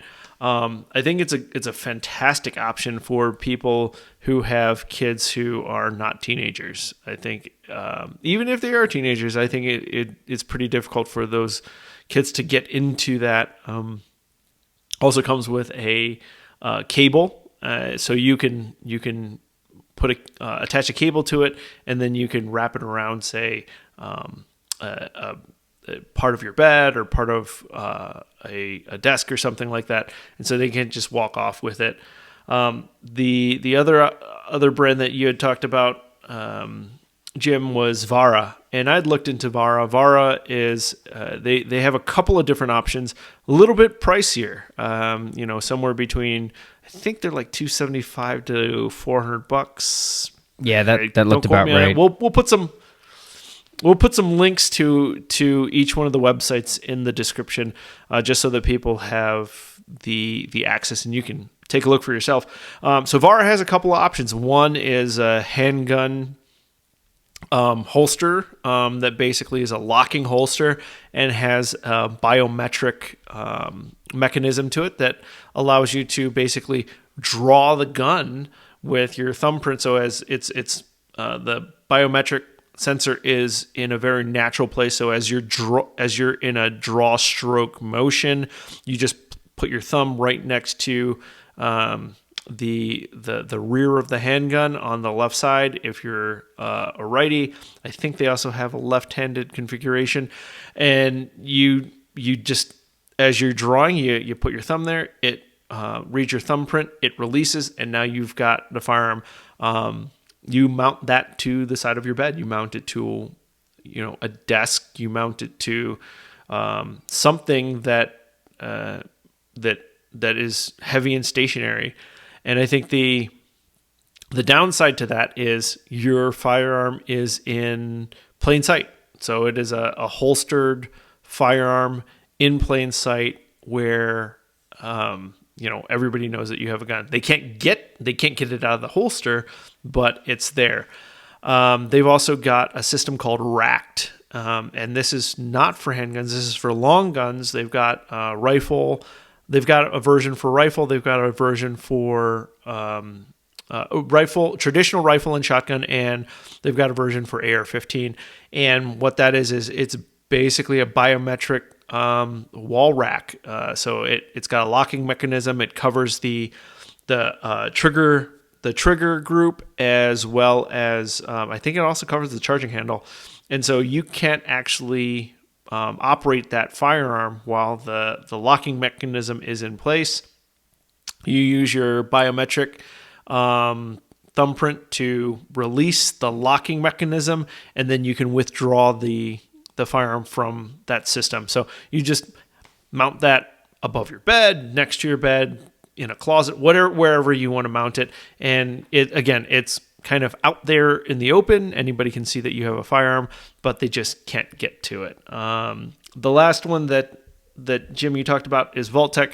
I have a number of Vault-Tec products myself. They do everything from big standing safes that hold a bunch of long guns and some pistols to little smaller bedside safes.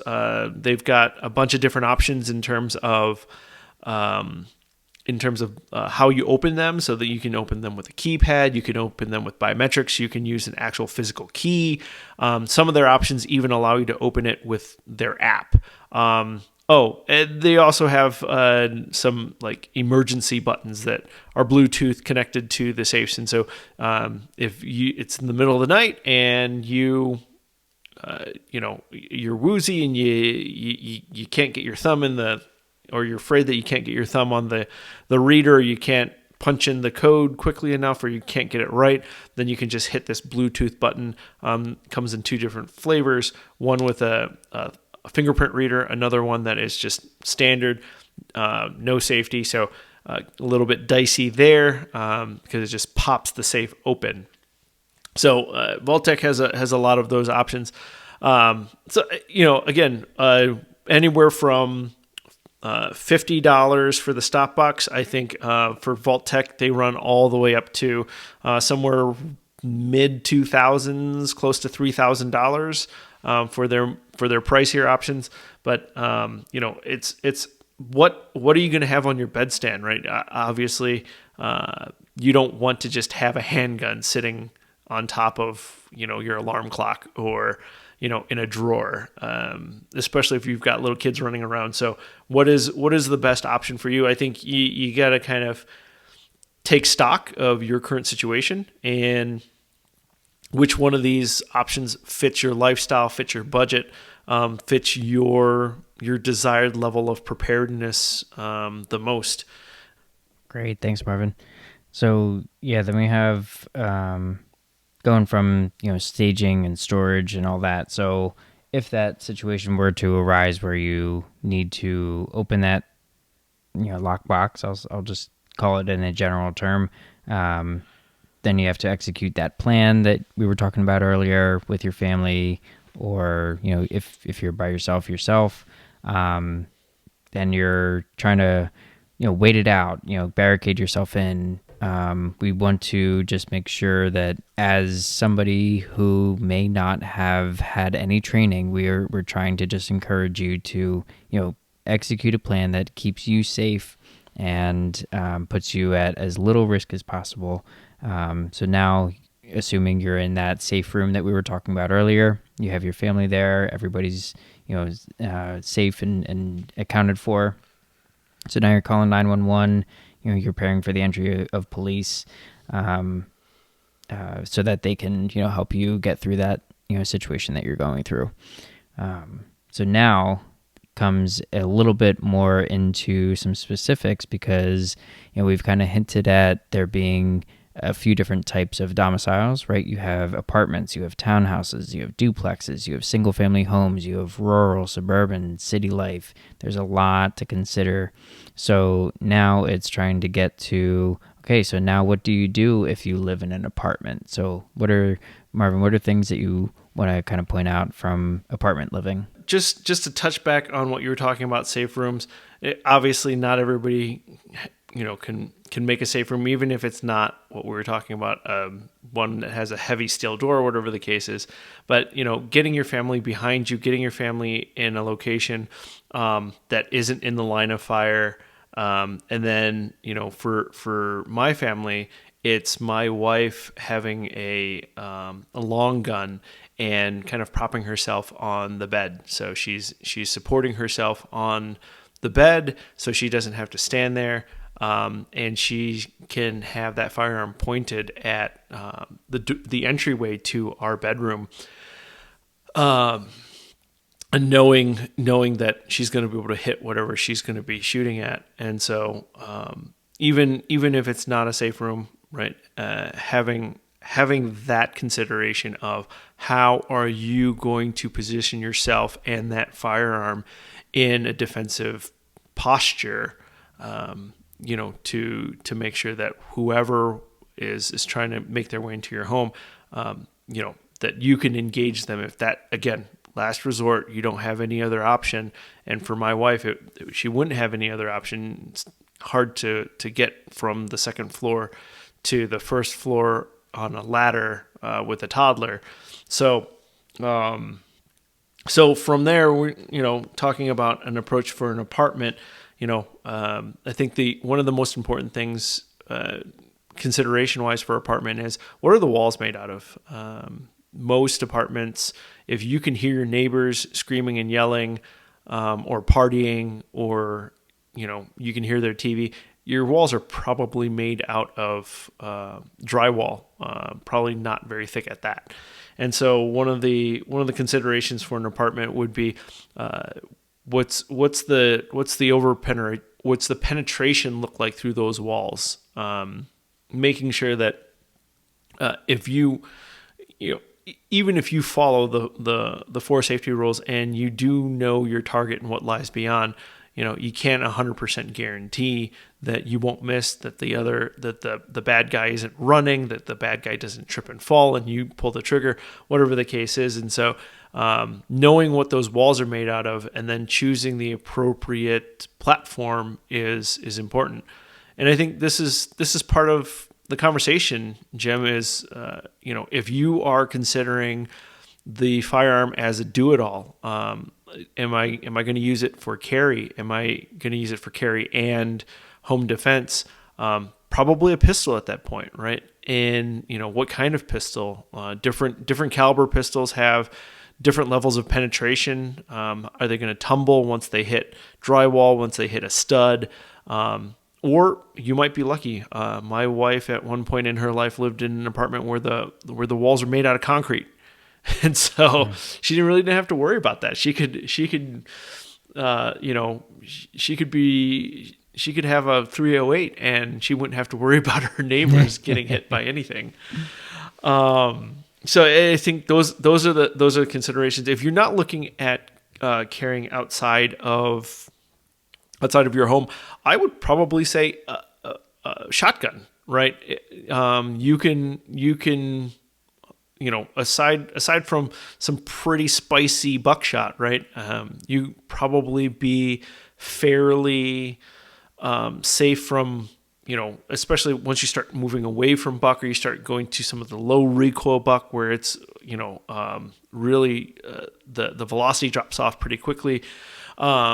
You might be in a better position. I'm not talking that we will also have some links to some videos on what penetration looks like from different weapons platforms. But, at the end of the day, a shotgun might be your best bet in that apartment scenario. One of the other types of living, arrangements or buildings that people might encounter a lot would be townhouses. So, I've lived in a townhouse and, knowing a lot of townhouses are 3 stories, right? Another consideration would be, is anybody on the floor where you might be discharging your firearm? Apartments, you're pretty much, most of the time it's just 1 story.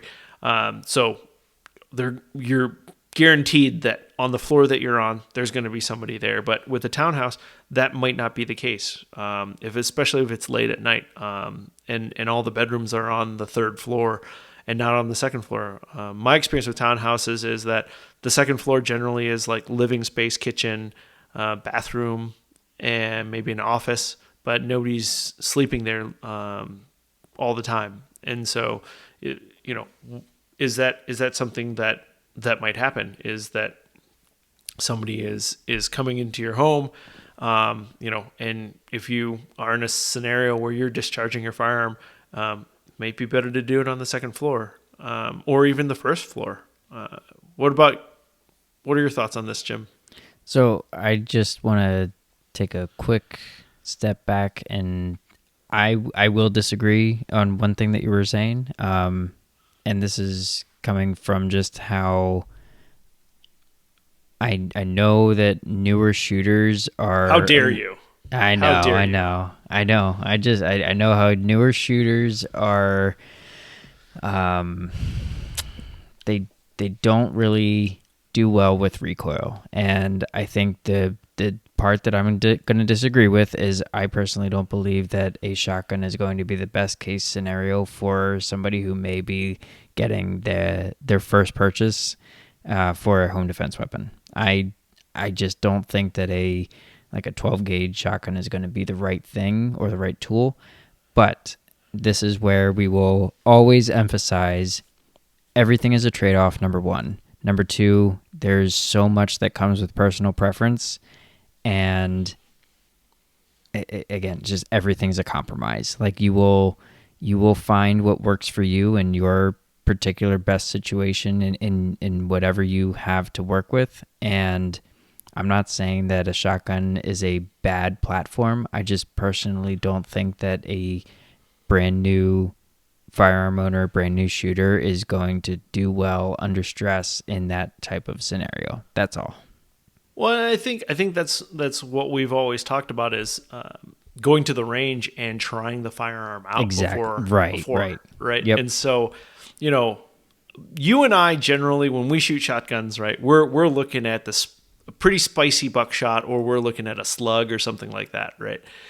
And so I think, if we're talking about somebody who's just looking for home defense, you don't necessarily need to have the spiciest buckshot, and you certainly don't need to be loading your tube up with slugs, which is both of those are going to be pretty brutal in terms of recoil. But when we start talking about some of some of the loads that are less robust, I'm not talking about birdshot, but and again, it's up to everybody to kind of decide on what they feel most comfortable with. But as long as we're not talking somewhere in between, say, birdshot and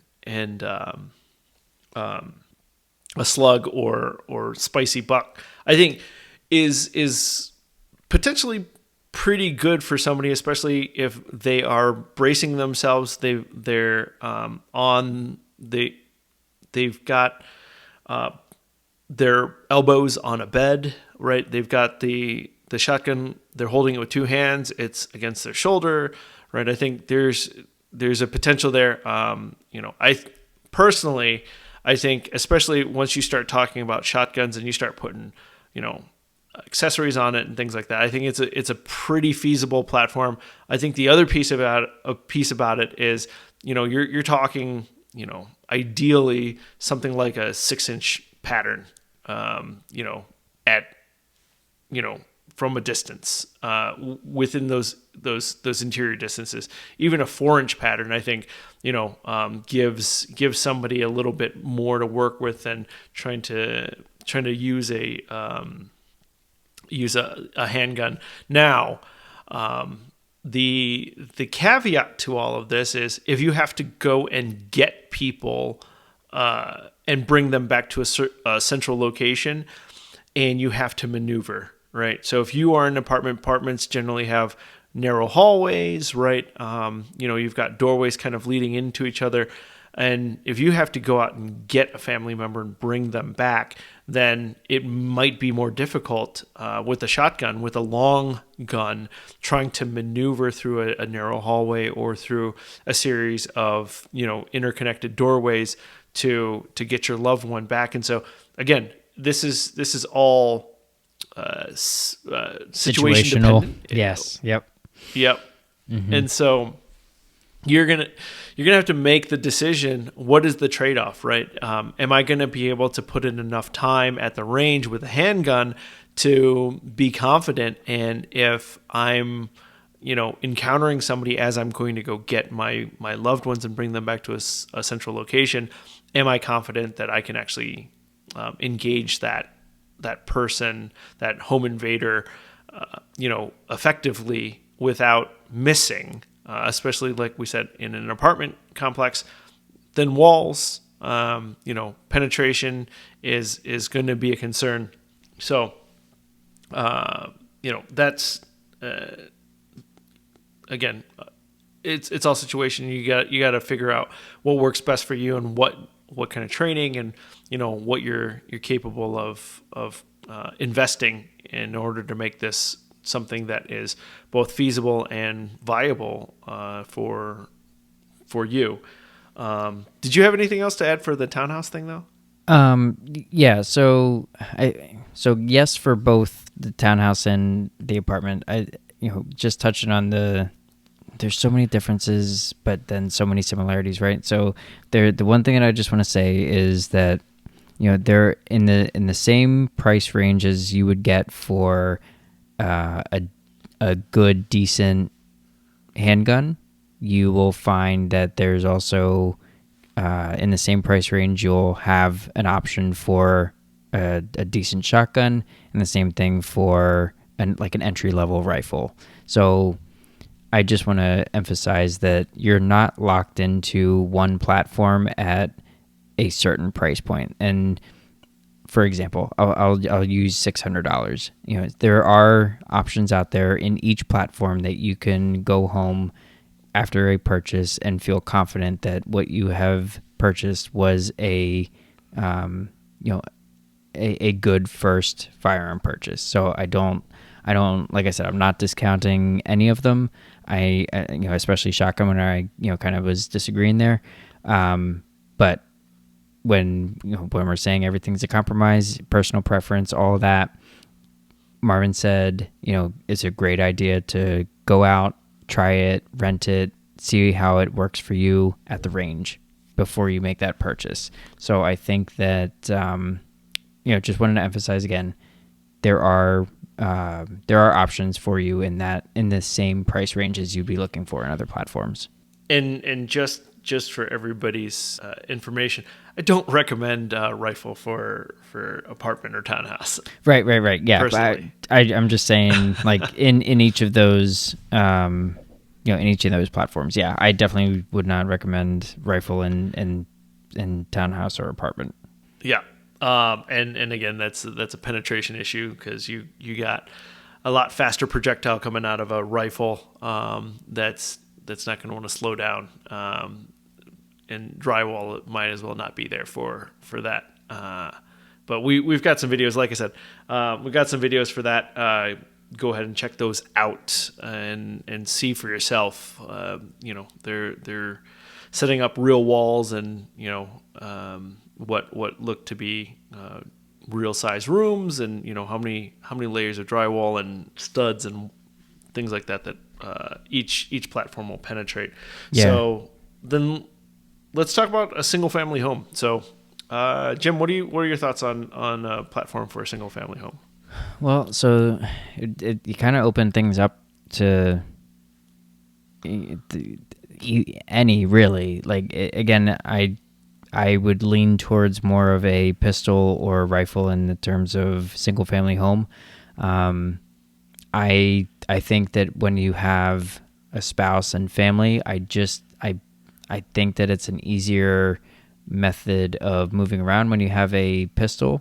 You can follow those 4 safety guidelines or 4 safety rules a little bit easier when you have like a 3 to 5 inch barrel than if you had a 16-inch barrel. I mean, that's just easy distinguishable kind of thing to think of there. When it comes to space, you have traditionally, you would think that a single family home would have more space and more ease of movement. So maybe it's not as constrained. So you might be able to have a rifle setup that would make it a little more comfortable for you. And what I mean is, you have those slightly longer distances that you might need to engage, from one side of the house to another, or like you said, Marvin, you have your wife that's kind of proned on the bed, braced, kind of aiming at the entrance, the doorway entrance of that room, of your safe room.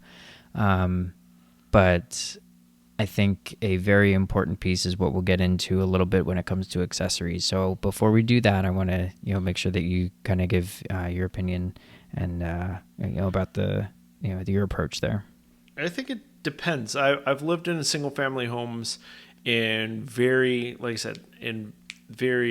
sparsely populated, where I've got a couple of acres, and we've got trees, and we've got quite a distance between me and my neighbor, to living in a single family home where it's much more densely populated, and my neighbors are literally there's 5 feet between my house and my neighbor's house. And so I think for me, it kind of depends on the area that you're living in. And if you're living in a suburban area that is more densely populated and the houses are a lot closer together, I would still not want to go with the rifle. I think if I lived in a suburban area that gave me a lot more space in terms of distance between me and my neighbor, we've got more trees surrounding the property that might act as a backstop for a round.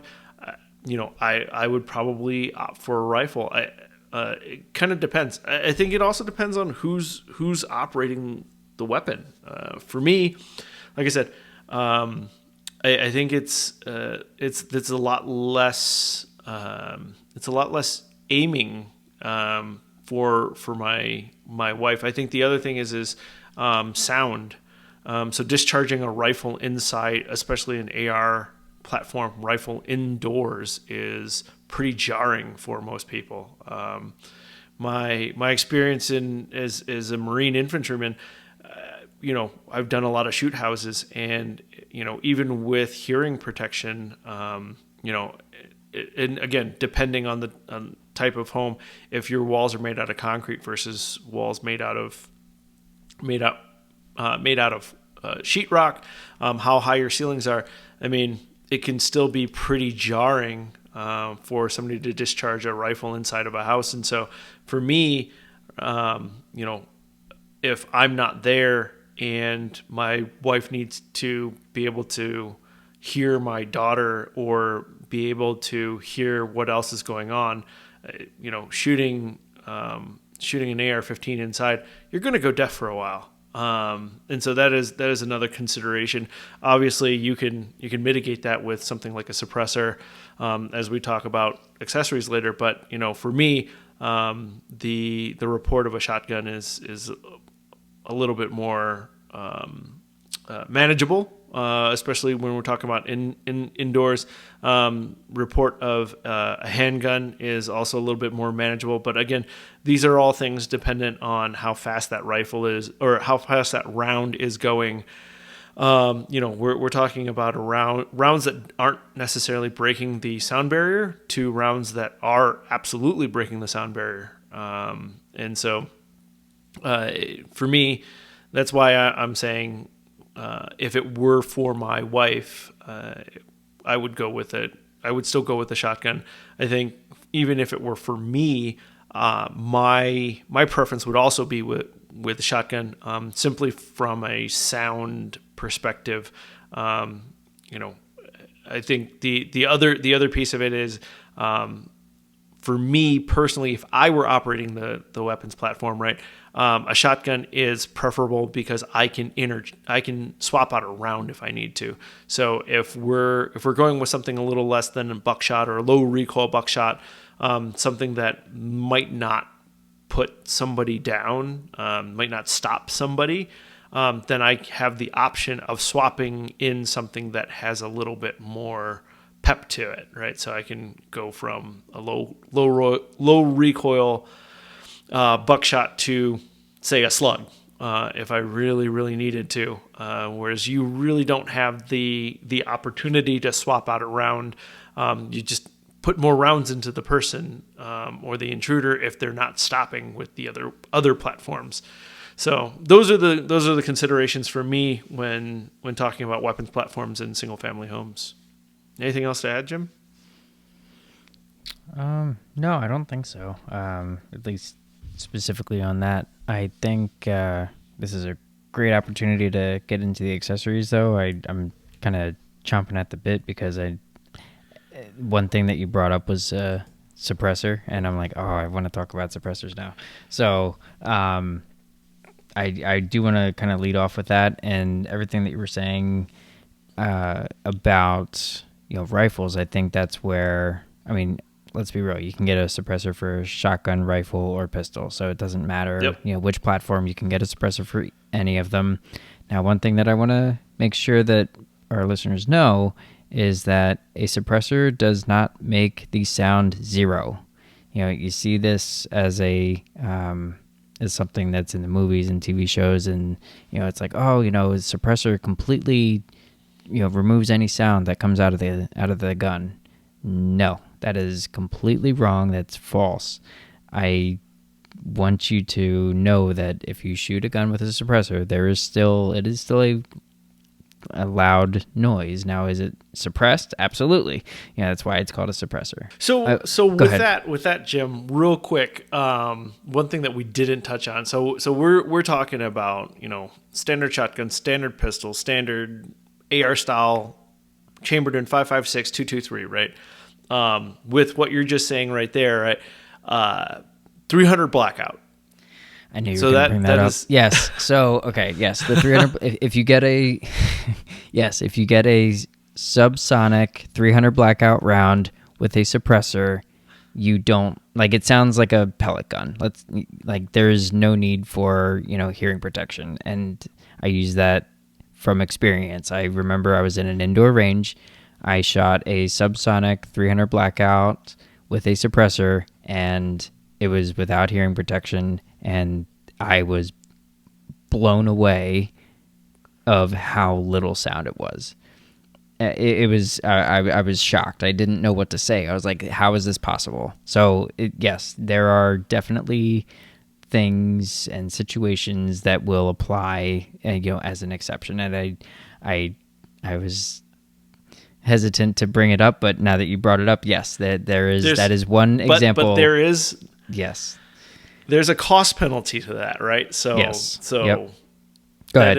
it is not cheap. It is not Yes. cheap to get a 300 blackout system, right? Mm-hmm. And once you start talking about getting that, and you're getting it in a shorter barrel, and you're talking Mm-hmm. about getting a suppressor, and you start talking about subsonic rounds, right? Like, what was that Dave Chappelle joke about, making bullets like $100 or something like that. You really got to hate that person to shoot them, right? Because it's going to be so Right. expensive. But I mean, it's not $100 a round, but I mean, like, it's pretty darn expensive. Last I for remember subsonic. looking, it was like $1 a round, or close to $1 Yeah. a round. Yeah, it's between 80 and 80 cents to $1 a round, something like that. So, yeah, I mean, Yeah, it is so not like- cheap. But So it's $30. It's $30 that you can have hanging out in a magazine there, right? Right. So, yeah, but I mean, even then, right? We're talking about suppressors, especially 300 blackout suppressors, depending on who you're getting it from, right? We're talking at least $1,000 generally, and then 300 blackout pistol, 300 blackout rifle. We're talking about even more money there, right? We're talking probably at least $1,000. You want to get fancy with it, you're talking $2,000, right? I think so- one that people might be familiar with, maybe not. Could be a bit obscure outside of gun folks. Would be Q's Honey Badger, right? Getting a Honey Badger in 300 blackout, right? We're talking quite a bit of money there. but it's a great gun, right? So it's a Oh yeah. it's a phenomenal firearm. So it's a great rifle. I have shot them several times, and it's a nice setup. So yeah, nothing bad to say. It's just you pay it with money, right? So that's all. But no, just real quick back to suppressors in general. I just wanted to emphasize, yes, a suppressor will not completely reduce the sound that comes out of taking shots. So with that though, it may be something that you would want to look at in the future, due to that that fact that it does reduce some of the sound issue that comes with firing indoors. So not saying that it's a requirement, not saying that, if it should be even, your first or second purchase, but, maybe something to consider if you want to save up for that as a future purchase. I strongly would recommend it if you have that as something that, you're kind of contemplating, just because in an indoor scenario, it is very, very nice to have. And we'll be covering more on so suppressors and machine guns and grenade launchers and all of those crazy things. They are called NFA items. So they're the National Firearms Act items, and so there's a little bit more to getting those than walking in your average gun store and filling out a 4473, which is your standard background check that is required for all gun purchases. Conducted through an FFL, and most of the time, even depending on the state and the type of firearm, always for pistols, even if it's a private transaction. So we'll talk more about that in another episode, because there is a lot to go over. So there.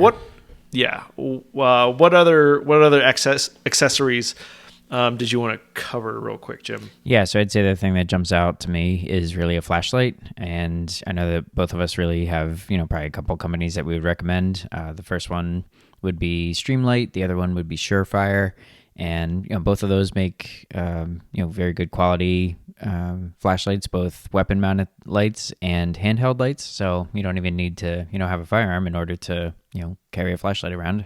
But for something that would mount onto your firearm, I would recommend one of those two companies. If you have a pistol, I would also probably recommend having a handheld, so that you're not using your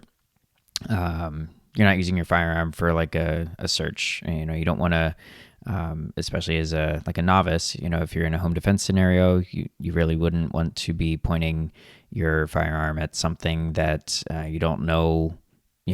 If your house is dark, if your power's out, somebody possibly broke in, and you don't want to be, going around, pointing your gun at something that you don't know is or isn't there, especially if you don't know exactly where your family members are, and then, you have a bad situation. So yeah, that's what I got. What do you think? Yeah, I think one of the big things for light usage, I think you hit it right on the head, is not using your gun as a search tool, because you're basically pointing your gun at whatever your light's pointed at, and you don't point your gun at anything you don't intend to shoot. And so I think that's a great it's a great reason why to have an offhand light instead of having it on your gun. I think there are ways to mitigate pointing your gun at things you don't necessarily intend to shoot. Most lights out there today are really high output 1,000 lumen lights, or at the very least 500 lumen lights, and which is an incredibly bright light. And so one method that someone can use to avoid flagging something that they don't intend to flag with the muzzle of their gun is to have your gun in a high ready position, right? So you're pointing your gun upwards toward the ceiling with the light on, and that light will reflect off of the ceiling and give you enough light to see what else is in the room.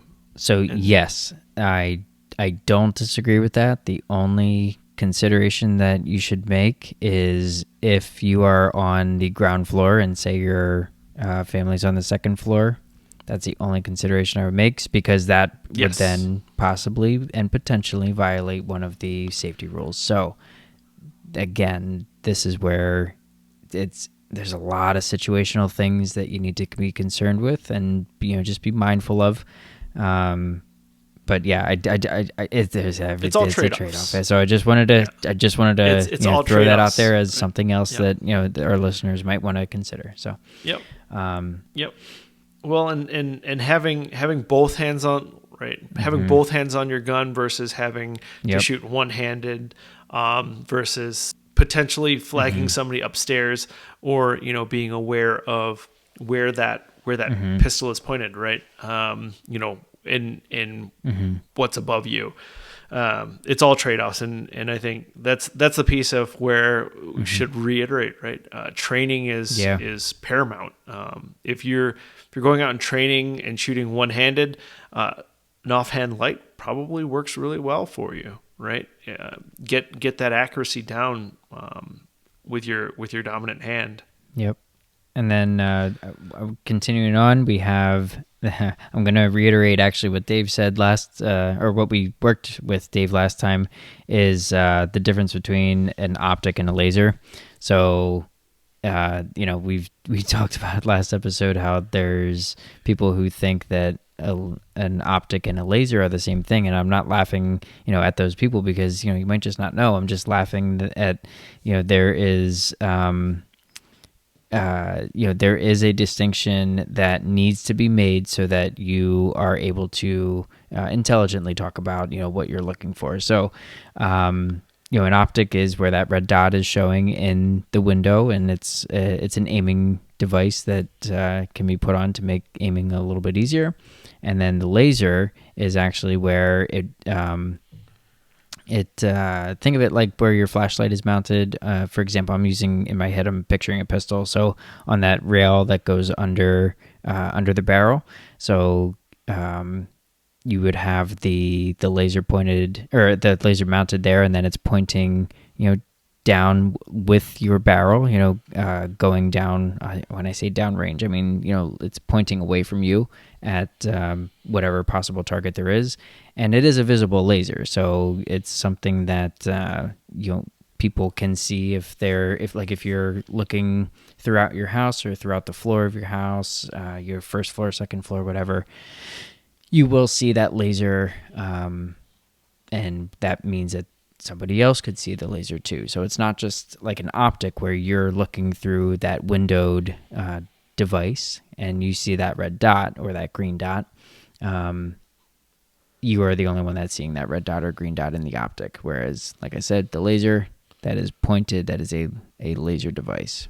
I generally tell people to steer clear of lasers. I do too. I just wanted to make sure that people knew the distinction that optic versus laser. That's all. I don't. Yeah, don't get a laser. Yeah, I don't get a laser. They're terrible. I don't like lasers. They're terrible.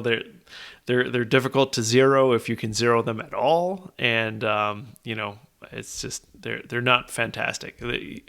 You put your hand in the wrong place and you're blocking it. Get some schmutz on the outside of it, and all of a sudden it's obscured. It's just a terrible option. Well, the only difference is night vision laser. That's a different story, though. Yeah, that's a whole different rabbit hole. And you can zero those things pretty easily. Yeah. And, but we're specifically speaking of a laser that is mounted where you can see with the naked eye and all that. Yep. So yep. Get an optic. I'm going to say get an optic, right? It makes it so much easier. Optic and a flashlight. If you're looking for pistol, and then actually this is the last piece that I wanted to touch on is a sling. So whether it be a rifle or a shotgun, definitely recommend a sling. Just makes it a whole lot easier when you're trying to maneuver and help. If you're in the room with your family and trying to just kind of get people situated and safe and kind of huddled together. If that's part of your plan, you can sling your shotgun or your rifle, and it's just a little bit more out of the way. You can maneuver with your hands and such like that. So Marvin, what do you think? I think for me it's more about retention, right? So if you're somebody who's new to firearms and you get nervous, right, it could be pretty easy for you to get nervous, drop that thing, and the last thing you want is to drop it and scramble to bring it back into position. So if your heart is racing, your hands are a little sweaty, right, and the weapon slips out of your hands, or you drop it or whatever the case is, it's attached to you, and so you can just pick it up real quickly. It's in the right position. As opposed to if you didn't have a sling, you drop that thing, it rolls under the bed, right? It's pointed in the wrong direction, and all of a sudden you have to kind of pick it up and get back. I mean, it's makes life a little bit easier. It's a reason why in the military you say that you dummy cord the weapon to yourself so that you don't lose it. So especially for guys that are new in the military, you really want to make sure that those weapons are dummy corded to them, because again, they're going to get nervous. They're going to get into a situation where they might drop that weapon, and you don't want to be lost, or for them to, you want them to get that gun back up as quickly as possible in the in the direction that you need it to be pointed. So that would be my reason for a sling is, and then obviously if the police do get there, just make sure you unsling it. Do not meet the police with a weapon slung on you. That's a really easy way to get shot. So if you are using a sling and the police do show up and they are responding and they're there to help you, normally you see the lights. You see the red and blue flashing lights. Once you see those red and blue flashing lights and you know they're outside, unsling that weapon and, put that weapon down and, let the police know where you are, what your disposition is. Hey, I am, I'm in here. I had a weapon. It's on the ground. We have our hands up, whatever the case is. But that would be the big con to a sling is, it's attached to you when law enforcement sees you. All right. So the last thing that we wanted to chat about would be ammo. Right, Jim? Yeah, and there's a lot to consider when it comes to ammo. And one thing that I will say is we have several links that kind of talk about different ballistics and different ammo types, and like Marvin said, how do these people test through different types of material, different wall thicknesses, all sorts of stuff like that. So we definitely want to just emphasize that we have links in our episode that you can click on, that you can view if you're interested. But we just want to give a very kind of high level overview of different types of ammo that you will either see in the store or encounter, or if you're shopping or hearing people at the range talking about here's some things that you might hear. And as you're going to go buy ammo with your firearm, I think that's something that you're going to want to have a conversation with everything that we talked about, right? What kind of building do you live in? What are the walls made out of? What are some of the considerations that you have for your particular situation? Have that conversation with your local gun store employee rep, and see what their recommendation is. Different brands have different levels of performance. Different brands have different features, things like that. So I think there's a lot to kind of discuss, but definitely want to make sure that it is a point of discussion when you're making that purchase.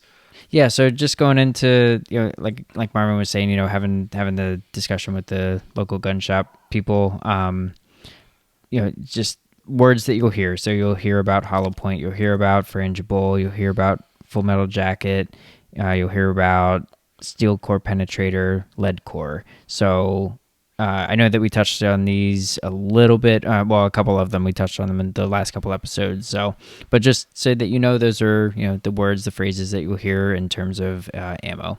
Just one last thing, a nice book to pick up if you're ever in a situation where you need to defend yourself. The Law of Self-Defense, the Indispensable Guide to the Armed Citizen by Andrew F. Branca. Yeah, and it's a really good book, and also the foreword is actually done by Massad Ayoob. And if you have done any research, or if you plan on doing any research, both of these gentlemen very, very, very knowledgeable.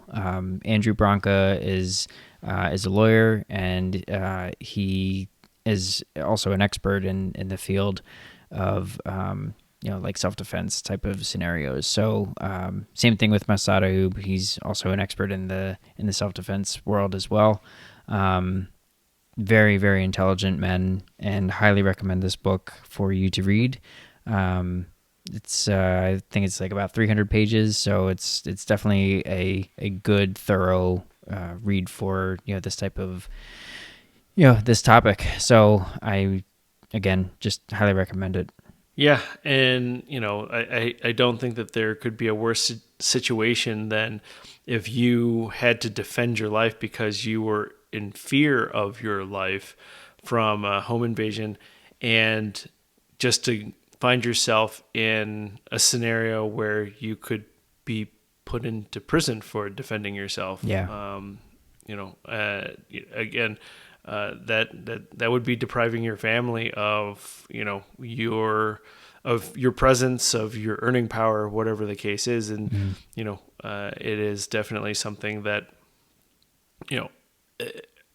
it's a big consideration. And there are certainly things that you can look at to help yourself in that situation.